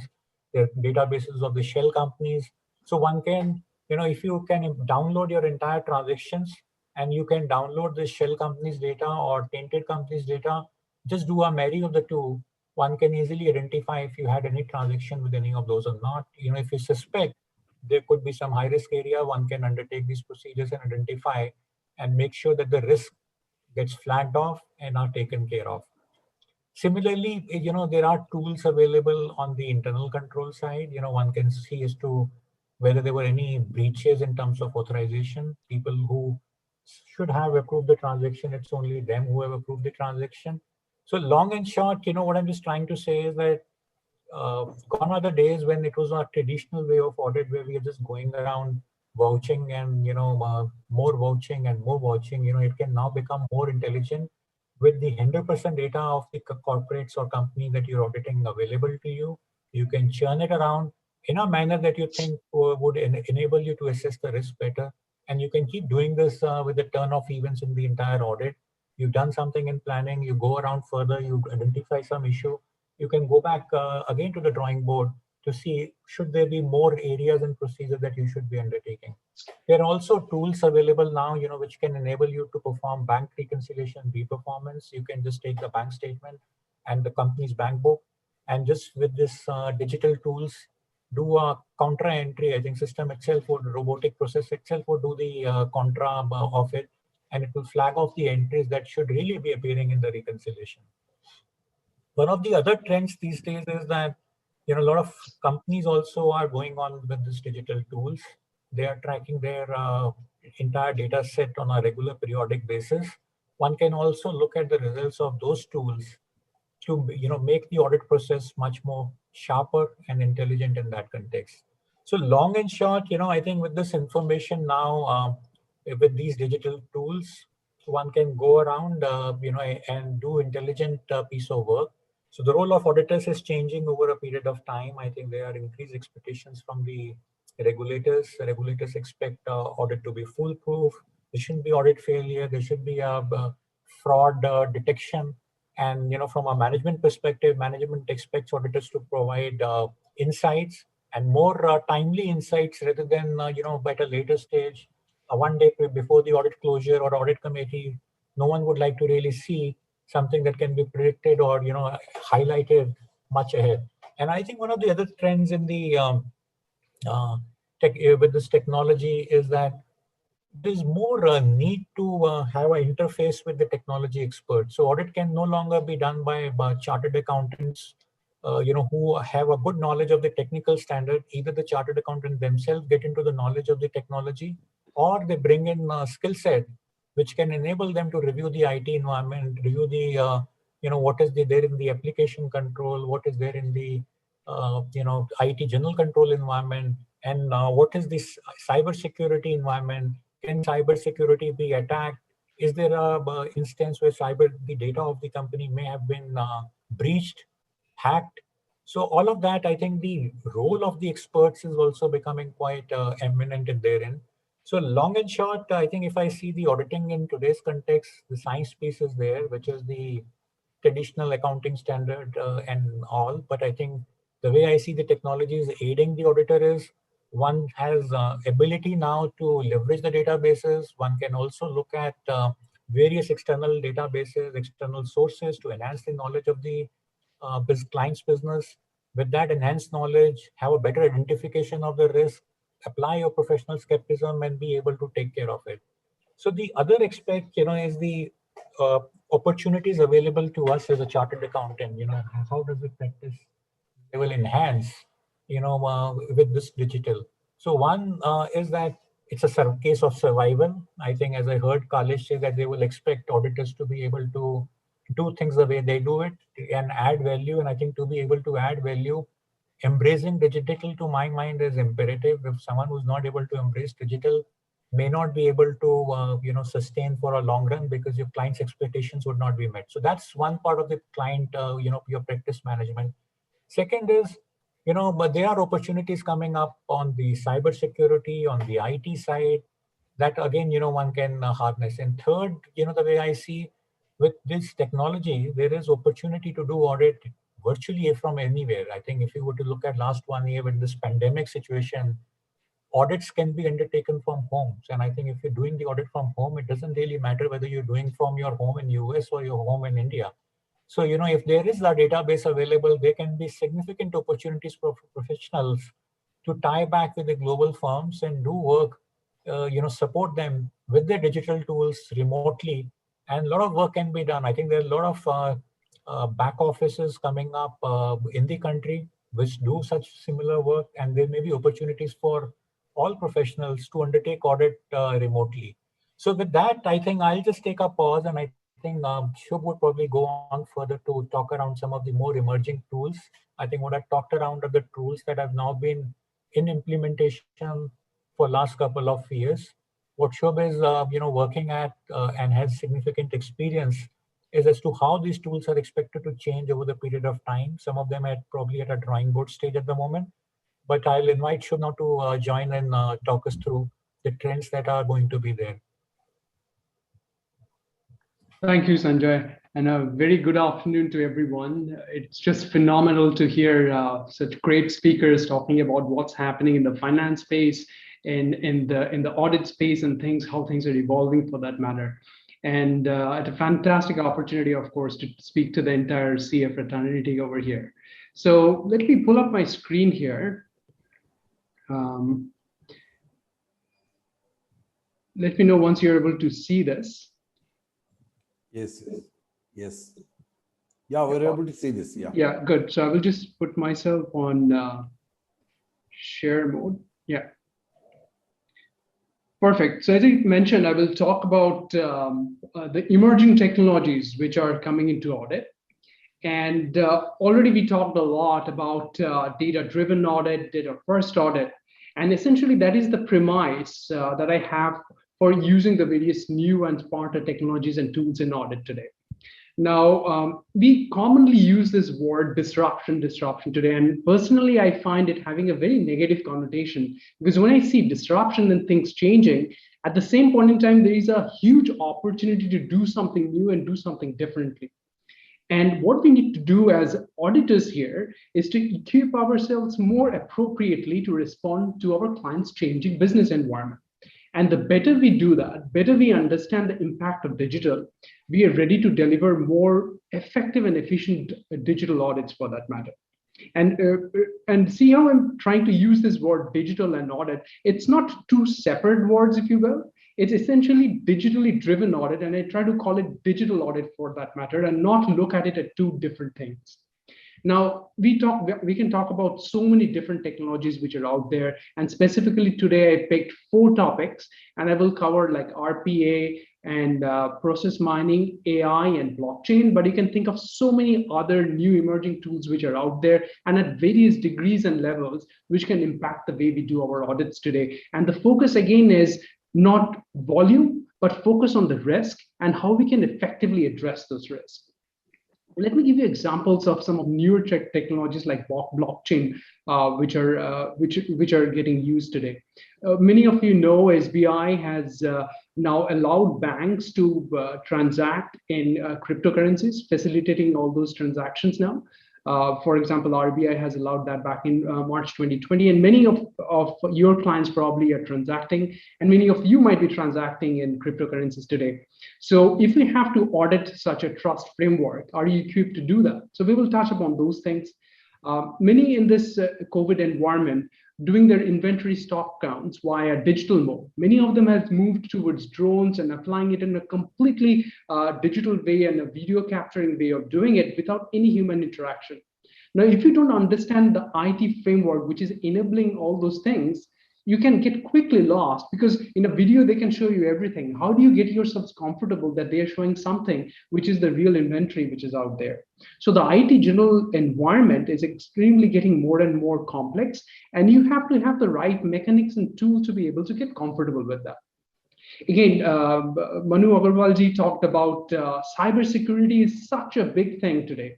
Like specifically in the COVID environment, you heard about ransomware and so many companies shelling out so much money out there. You recently might have heard about this Colonial Pipeline shelling like $6 million, or JBS Foods. And you will be surprised to know India is one of the countries which is having a largest count of paying out ransomware out there. And average payout over a period of time is about 80,000 per case. So in India, if you think or escaping that space, we are very, very much getting impacted on that. So with that, let me talk about the first one, which I wanted to pick up over here, is robotics process automation and how that is impacting not only business, but also our audit framework. Now, we have talked about RPA enough, but what is RPA, if you will? It's if you have to take 30 seconds to explain that to yourself, it is nothing but a software that emulates the human interaction with other software, whether it be ERP or an accounting system or other documents, which operating at the interface layer itself. The good thing is it doesn't take any rest. It operates 24/7. It can churn huge volumes of data, creates all digital log or whatever it's doing. So very smart in that sense, and costs much less than having a full-time individual out there. Now, again, I'm talking about disruption, and I will quote you some numbers, which was published very recently by one of the consulting firms in India as to what is the impact of RPA is going to be going forward in India space, whether it be the corporate or specifically our profession as well. So this report talks about, like, in the next few years, 1 in 10 workers in India would be employed in a job that doesn't even exist today. The biggest area which is going to get impacted, you can clearly guess, is our IT sector for that matter. It also goes on to say that about 85% of a typical processes of a company it's assessed a company would normally have anywhere between 800 to 900 processes. What this report is suggesting is about 80 to 85% of those processes are getting impacted by automation today. And what it will mean by 2025-26, about 100 million plus people will be not only just losing their jobs, but on the positive side, will be getting enrolled in some other kind of job which doesn't even exist today. So that is going to be a very huge shift that we're going to see over the next few years. And specifically, I thought I will lay down for yourself some of the typical use cases of RPAs, what's happening in the industry and then in the CA profession for that matter.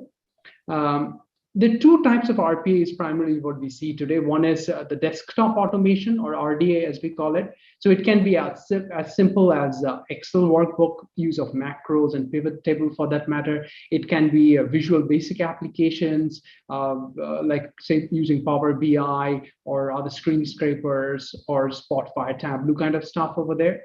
And then the traditional RPA, or the robotic process automation, which you would find in the finance function.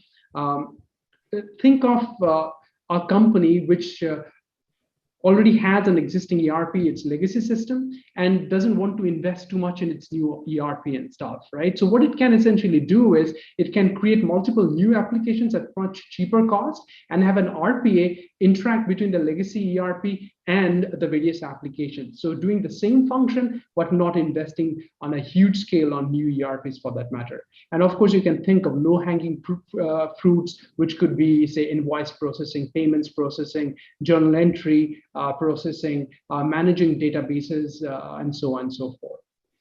Now, moving from the finance function, if you look and try to replicate that in the use cases of audit, today, many of the functions in audit are getting served by use of automation. So for example, the confirmation process, whether it be bank or receivable or payables confirmation, there could be a bot getting the data directly out of the client system, processing it and sending those confirmations out. Imagine the time it saves for the audit staff, which they now can essentially spend in something more useful.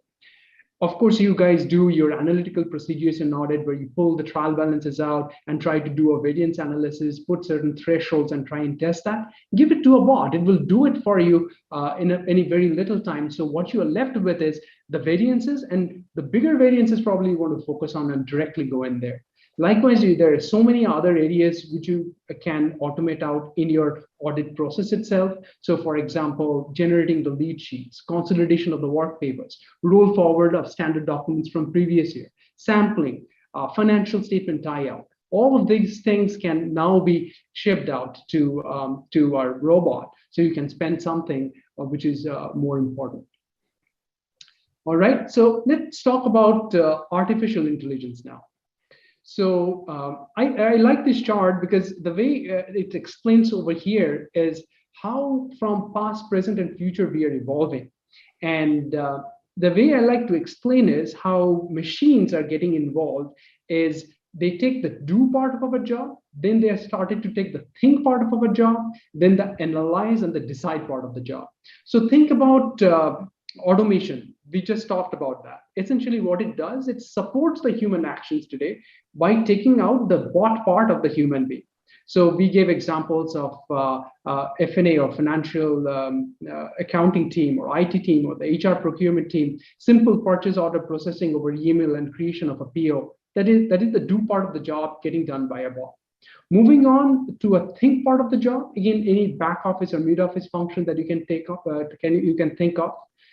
Using smart language processing is mostly that is used here. Example I would give here is, say if you're a company which is awarding insurance claim awards. So you can look at your past data, your past documents would support that. And based on that, you can develop out correlations that this kind of claims with this kind of supporting documents, this should be the probable award that's coming in. And that can be your predictive element that you can bring in to identify what is a reasonable award for this kind of claims coming out, both from a finance function, decision-making function, you can come to an audit corporation function as well. Moving on, you would find the analysis part of it is done by a bot. So for example, you heard about social media analytics. So there could be a bot which could evaluate all the different customer tweets or blogs and Facebook updates. And based on that, figured out what should be the need for a particular customer who is surfing the web for that matter. And then finally, as I said, the decide part of the job. And that's where the cognitive element, NLP, NLG, machine learning, and others come into play. Again, you think of an example that you're running a HR hiring process. So you're looking at the skill sets and you're looking at the job descriptions against that.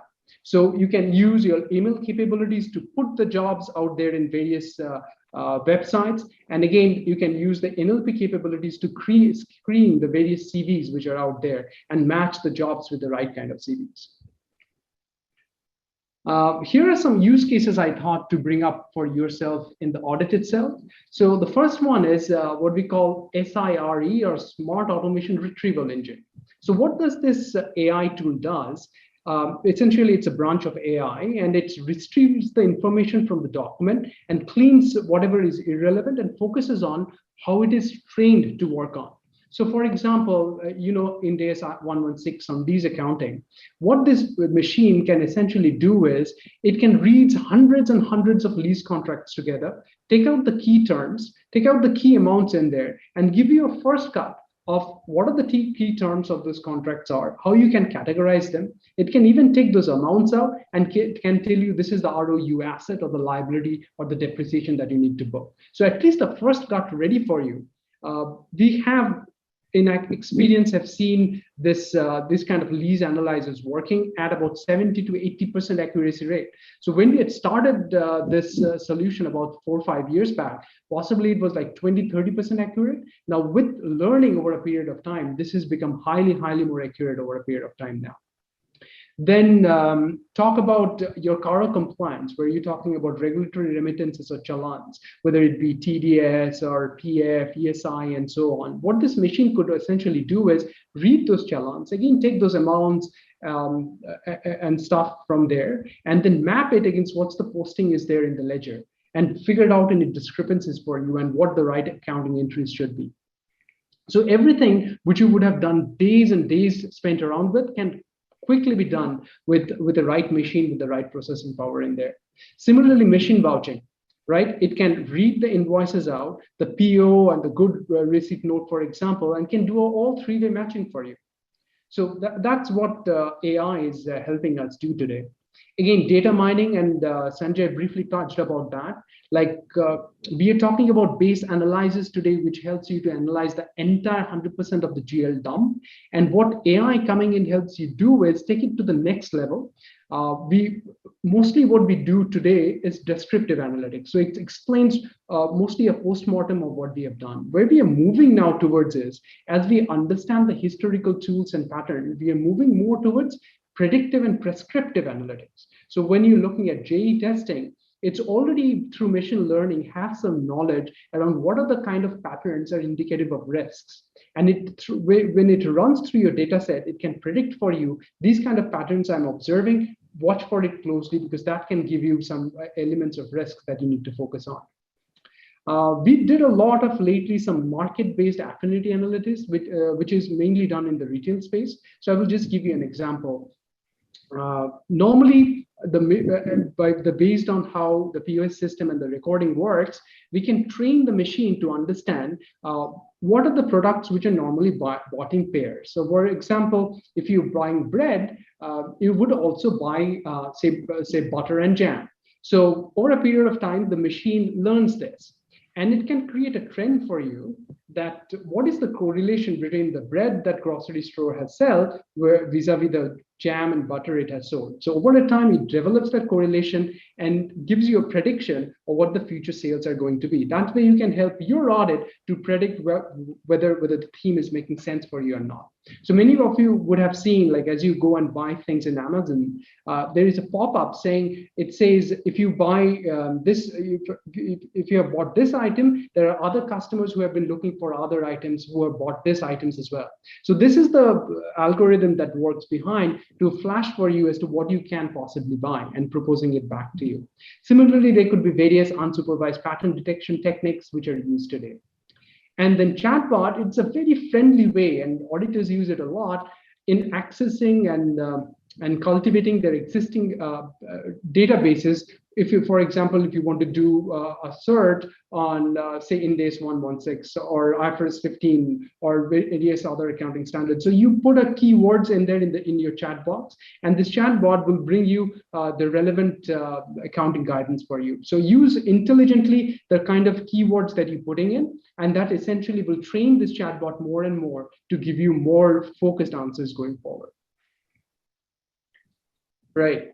So the next tool I thought to present to yourself is process mining. And this tool, I strongly believe over the next few years is going to replace the whole internal control testing framework that we are used to today. So if in a nutshell, I have to explain you what process mining is, it's nothing but a tool which gives you an end-to-end visibility of all the digital footprints in your particular business process. So let me give you an example over here. Say, take up the procure to pay process, your purchase process for that matter. Now, if you start thinking of what this process might be, on the left side, if you see the first column over here, you would think it's a very simple process. It starts with just receiving the invoices, checking the invoice. There is another hierarchy level who would finally check this invoice and then approve of the invoice and pay. But when you start explaining it, while you read through the descriptions and all that, you realize, no, there is something more to that. I'm not just receiving the invoice, but maybe there are certain adjustments I'm doing to it. I'm checking the invoice, but there is a request for more data because I have to validate that. And I'm sending it back into the chain through various hierarchies. So there are many other processes you find out. But at the end, when you capture all the digital footprints, if you see that mesh on the right, these are the various activities actually the entire process runs through. So what you start with, you think is the whole process is about 20%, but then you start to realize, no, probably it's more. But finally, when you really understand what the 100% of the process is, then you realize there is so much more to it. So I thought to take up one live use case. Of course, I've sanitized the data over here, again, to work through a real life use case on how process mining actually helped us as auditors to identify some discrepancies in the process, some improvements in the process as well. So as I was explaining, this particular example talks about a typical process starting from the PO getting raised, the approval process happening, the goods coming in, the invoices coming in, and then finally getting paid out. And all these various lines that you see on the sides are actually the back and forth of digital logs happening throughout the cycle. So the critical part, what it tells me, is being deviated so many times by the actual control working at different modes. So on the left-hand side, you see those bubbles in yellow. I will read out some examples for you. So we noted a few examples of purchased order, which has directly gone to hierarchy level 3 before it's coming to hierarchy 1, which tells me it has bypassed so many review protocol levels, but then somewhere it got caught and it got sent back. So why the bypass is happening? So when you dive deep, you get more answers, which tells you there are other processes within the system which was not caught before. You get to see examples. We've actually found instances where the goods receipt was booked later, but the good receipt posting happened earlier. So these were certain errors which we found out, and some of them were also indicative of some small frauds happening in the system as well. Again, there were examples which we noted of, again, the bypassing of the hierarchy levels, where some of the goods were directly received for which there were no POs raised originally, and the POs were raised subsequently. Of course, there were certain examples or explanations given out that it was an emergency, we had to buy it, but we could clearly identify for management that these are the instances where the protocol was not followed, and then it was up to management to decide whether it makes sense or it was a breach of policy. But unless we had captured all this information in a complete digital footprint previously by doing our samples checks, we could have never got this information and got the level of comfort that we would have got finally. So here, what I tried to summarize out some of the benefits and the features of this tool. So as I told you, process discovery is the key thing, where you get to know about the control flow, the ordering of these activities, and how you want to characterize the possible path the data flow should follow. The process conformance, of course, is there. You know what the right process should be, and through the event logs, what those deviations are. Then you look at the process enhancements, wherever those deviations are, why those deviations are there, and then the improvements that you can recommend back. And then the other piece, which I find most interesting, is the predictive ability in your audit. Based on your history, you put machine learning to it and let that AI system learn by itself. And you can tell with the new process changes, systems changes in this current framework, what is the likelihood that things could go wrong. So these are very, very insightful things for management to work on. And of course, these are like projects that you have to work with management, but once you, for yourself, get to see the benefit it brings, and the clients get to see the value add you bring to them, all this effort that you put in, the investments that you put in, definitely pays off and helps you manage the risk in your audit. That's the most important thing. The last piece which I wanted to cover here, and I know there's so many technologies and I'm rushing through all these different tools, is blockchain. One of the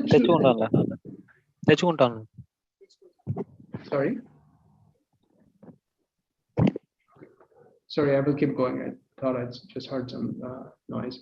So you guys all know about blockchain. I'm not going to go and explain blockchain to yourselves, but just some basics about what is blockchain. It is nothing but a technology which helps you to securely transact, record, and store data. And the data is essentially stored in a form which are called blocks, and which you could see is essentially chained with each other. And the chain process happens through a system called cryptography. And this entire system is called a blockchain. And every time a transaction runs through it, generates a new hash. And that's because every time a transaction is happening, a new hash is created. It makes almost impossible to break this trust framework or hack this trust framework itself. Normally, most of the blockchain technology application you've heard about is in the cryptocurrency space, but honestly, today, blockchain is getting used across various industry sectors, and primarily, as you can tell, is banking and finance, healthcare, supply chain, and the real estate. As I was mentioning to you before, in India, the blockchain RBI has now permits banks to deal with or transact in cryptocurrencies. With that, I was looking at some data points. Like around March, the monthly transaction was about $500 million US, and in April itself, once the sanction came in, it was about $1.5 billion in transaction one single month. So you can see the appetite of the investors going in there. And why just cryptocurrencies? So you probably have heard this news during COVID, like Maharashtra government had tied up with a startup, and it was actually issuing COVID test reports through its blockchain network itself. Today, the banks, actually 4 consortium of 12 or 14 banks have opened this entity called IBBIC, which is the India Bank's Blockchain Infrastructure Company Private Limited. And what this company does is it's actually through its blockchain technology powers the LCs. Companies like Reliance and others actually have started to use this technology to manage its LCs. Reliance was the first company to encash its LCs through the blockchain process, including its bill of lading. So just think yourselves, auditing a financial institution or auditing the LC management process, if, for example, Reliance or others are doing it. How would you audit that framework if you don't have the capability to understand how this technology functions? Because today you might be checking the balance at the end of the day and say, okay, I got a confirmation at the beginning of the year it was there, at the end of the year this is the balance and I'm happy with. But what you're missing out is all the transactions that's happening through this trust framework, which you have no clue. So if the money has moved around different hands, and suddenly at year end, somebody's putting the money back in, you're happy with it, but you don't know what are the different transactions that has gone through the whole system. So what I thought to give you an example of a use case in audit on how this workflow of cryptocurrency exchange works.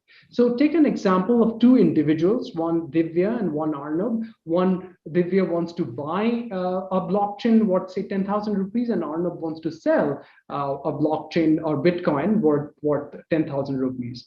So they both go register in an exchange, say ABC Limited, and there's so many exchanges today like WazirX or Unicorn and so many other ones. So in this example, say Divya has 10,000 rupees, which he puts in his fiat account in the exchange. And immediately what happens is she gets 10,000 rupees worth of Bitcoin, and equivalently Arnab gets the fiat currency as well of 10,000 rupees. And from his Bitcoin account, 10 Bitcoins, say 1,000 rupees per Bitcoin goes to his Bitcoin account. Now somebody comes to you, the exchange comes to you and tells you, hey, XYZ auditors, help me audit this blockchain is functioning perfectly for me. So how would you do it? Normally, auditors who have the right skill set and the right technology to do it will come out with what they call as a blockchain analyzer. What this blockchain analyzer does is it actually puts a node in this blockchain system. And this blockchain analyzer has a huge processing power. And what it does, it processes, it runs its analyzers through this entire blockchain. And this process is called mining. And it adds one transaction to this blockchain. And this additional transaction is actually a verification of this new transaction that has gone through. So that's a validity that all the transactions which are happening are fine, and you are going to give this comfort to your exchange that we have verified the entire trust system, and these are the steps we have gone through, and that's why we are comfortable around that. So think about it. If you don't have that capability today, you're not able to audit those exchanges, even if they're willing to hire you as your auditors. Here in this chart, what I thought to lay down yourself is like as blockchain is maturing and enterprises are adopting more and more of such blockchain, how should you prepare to audit such new transactions and business models. So what are these things? So on the x-axis, I've put in what is happening today and over the next few years. And then on the y-axis, I've put in the areas where it is more higher, low, medium to high audit impact. So on the left, you could see the ones which are already there existing today, like cryptocurrencies or private enterprises working on LCs, bill of lading, and so much. And then as you move on, more sophisticated blockchain products, whether it be tokenized physical assets, which are in public blockchains, or there are confidential transactions happening, automated contracts and processing happening, smart contracts for that matter. You may need more and more sophisticated solutions to start auditing these contracts, because your clients would be asking for that information. And this slide, if you see over here, what I've tried to put in is as blockchain adoption increases, what are the means by which you're going to audit it? Because at the end, as I told you before, you have to start giving comfort to your clients that things are working fine. So today, what auditors essentially are working on and giving their clients comfort on is, one, the typical example which I gave you about transactions happening through the ecosystem, through the blockchain analyzer, where they're fully reconciling and explaining whether the public ledgers are okay or not. At the same point in time, the blockchain is working under certain IT general control environment. So you have to have the ability to understand whether those ITGC are working or IT general controls are working effectively or not. What are the internal controls in the framework that you're happy or not? Again, smart contracts. They're all smart contract assurance checking tools which are used to do those checking. Now, the next wave of technologies which are coming in, which are for blockchains, for bank confirmations, for collecting audit requests or digital token platforms, audit nodes delivering continuous audits, are the new wave of tools you should be familiar with as you go along. So if I have to start to summarize things up, one question we were discussing earlier was, how would you educate yourself? How would you prepare yourselves going forward? Because in this audience over here, I'm sure there is a wide range of members, starting from small, mid, and large size. How would you transition yourself? And the key thing, which I always start to think over here, is the product, process, and people. These are the three things you should keep in mind. So if you're looking at a product and you're thinking of your client needs, you're thinking of basic analysis and tools which helps you to do some basic analytics. That's probably your starting point. But then if you're looking at innovation, you have to look at your client needs clearly and start developing your custom solutions for that matter. And then again, as I always try to explain, start small, do your prototypes, do your proof of concept, see whether that's really adding value to your audit, bringing in more quality to your audit. Is it getting more insights for your client? And then when you see that benefit, then you go and start doing your investments. Now, the people part is, of course, so important, because you have to upskill your people to able to deliver those technology in your audits. For example, various training or education, there are various institutes who do that. ICAI, for example, is doing a phenomenal job in delivering so many trainings. I was in fact part of this digital accounting and auditing board a couple of years back as a special invitee, and I know the fantastic work that committee is doing by publishing so many videos and toolkits and learning materials for the students. Sanjeev is working on this digital tool and software, making it available to our members. That's such a fantastic initiative that our ICAI has taken up today. So look forward to those initiatives and try to take the benefit that the institute is giving to yourselves all. And then finally, the various technology which are out there. I've talked about RPA. There are various large and mid-sized players like Automation Anywhere, Blue Prism, and all. AI, there are various open source platforms like Python or Microsoft Azure are the bigger ones which you can use on. And then process mining, both large and small players like UiPath, Celonis, and all, which you can educate yourself on to work and take it to the next levels. So as I wrap up with the conclusion, and clearly you guys are looking for your transition and the benefit that you get.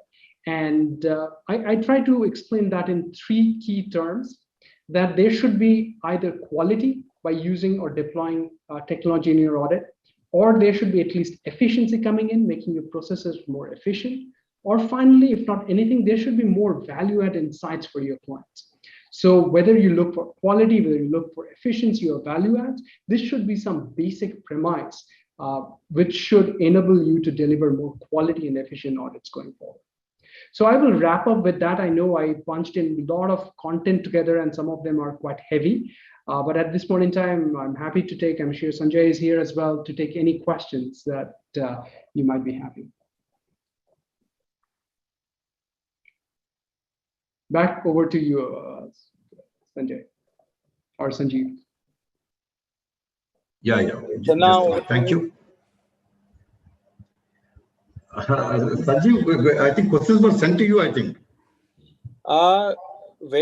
Questions, yeah. I have a few questions which I've received. Yeah. Members are saying, very informative, nice webinar, thank you.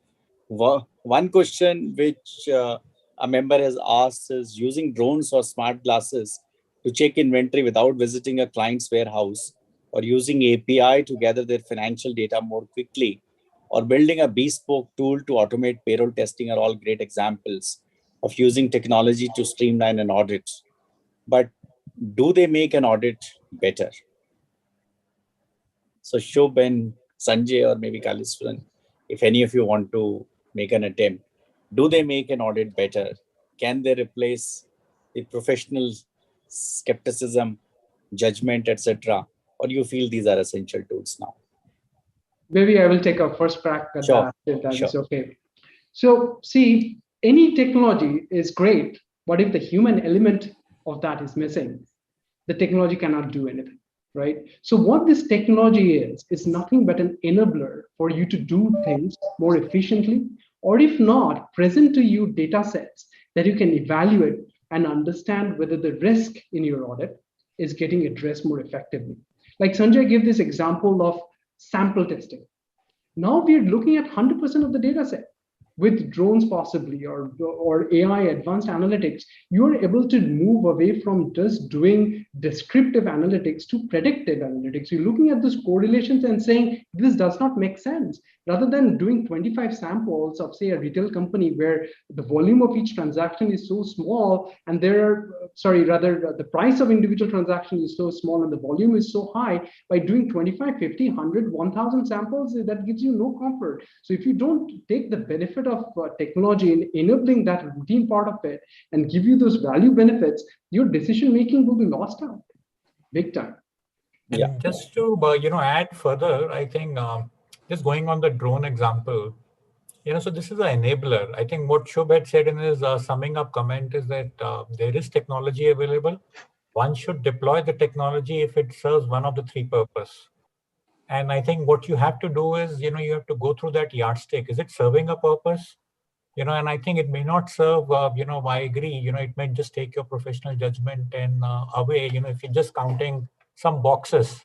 But just imagine that you're doing physical verification for an oil tank, which is, 300 meters above and very difficult to get in. Then, the only choice you have is, either you're taking a management representation certificate, or, you probably use a drone. So, I think coming to the point, I'm just trying to, in one line is, these are enablers, as Shubh said. You have to scan through whether they are serving one of the three purposes. If they're serving one of the three purposes, you embrace it. Otherwise, don't embrace it just for the sake of being digital and, it's a flashy thing to say that I'm digital and all. It's probably not worth it if it's not serving one of the three criteria. Right.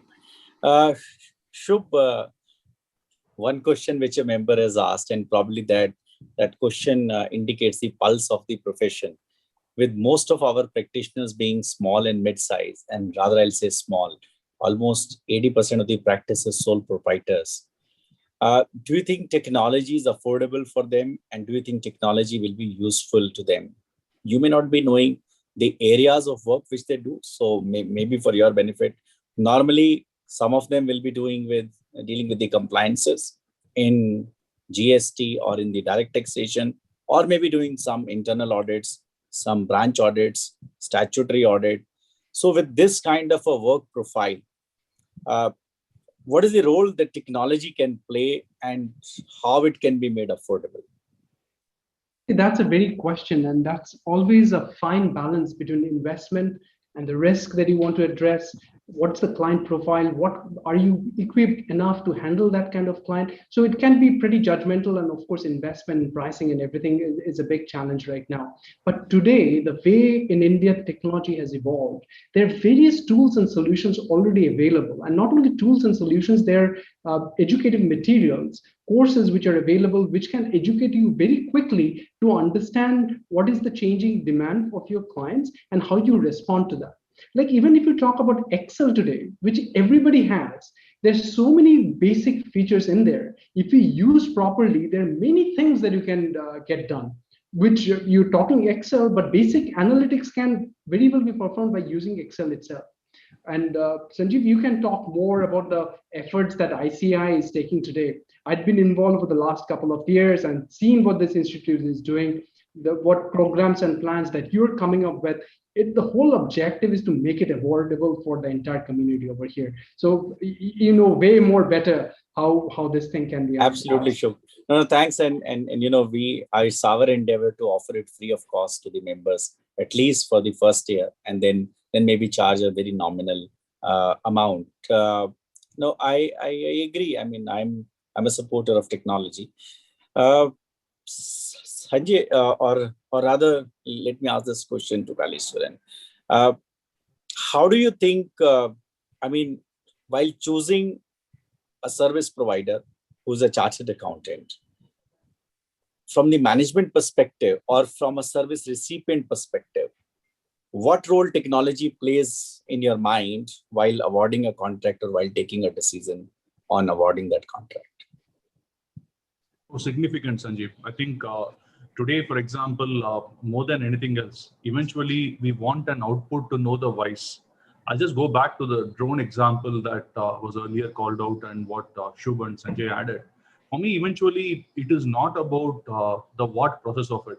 If the what process can be carried out to say, this is the number of inventory that you have, and eventually this is the missing piece that in it. And as a why, which is where the advisor comes in to say that as to, hey, here is what I got as an output, and I'm able to use that output and say, what is the root cause of this missing? And if that can be enabled by technology, and then I can get a value add from the advisor leveraging that, that's what we would look at. Eventually, by and large, you will have a at-par performance today at even having technology. And if somebody is not embedding that, probably you will be a notch or two below. So it becomes super imperative. Right. So thanks, Kalishwaran. Sanjay, moving on to in your experience in last 2-3 years when technology was not so much used and when now there's an extensive usage of technology that you talked about. Do you think this technology or the audit tool are in addition to what you were doing earlier, the vouching, verification or other sampling?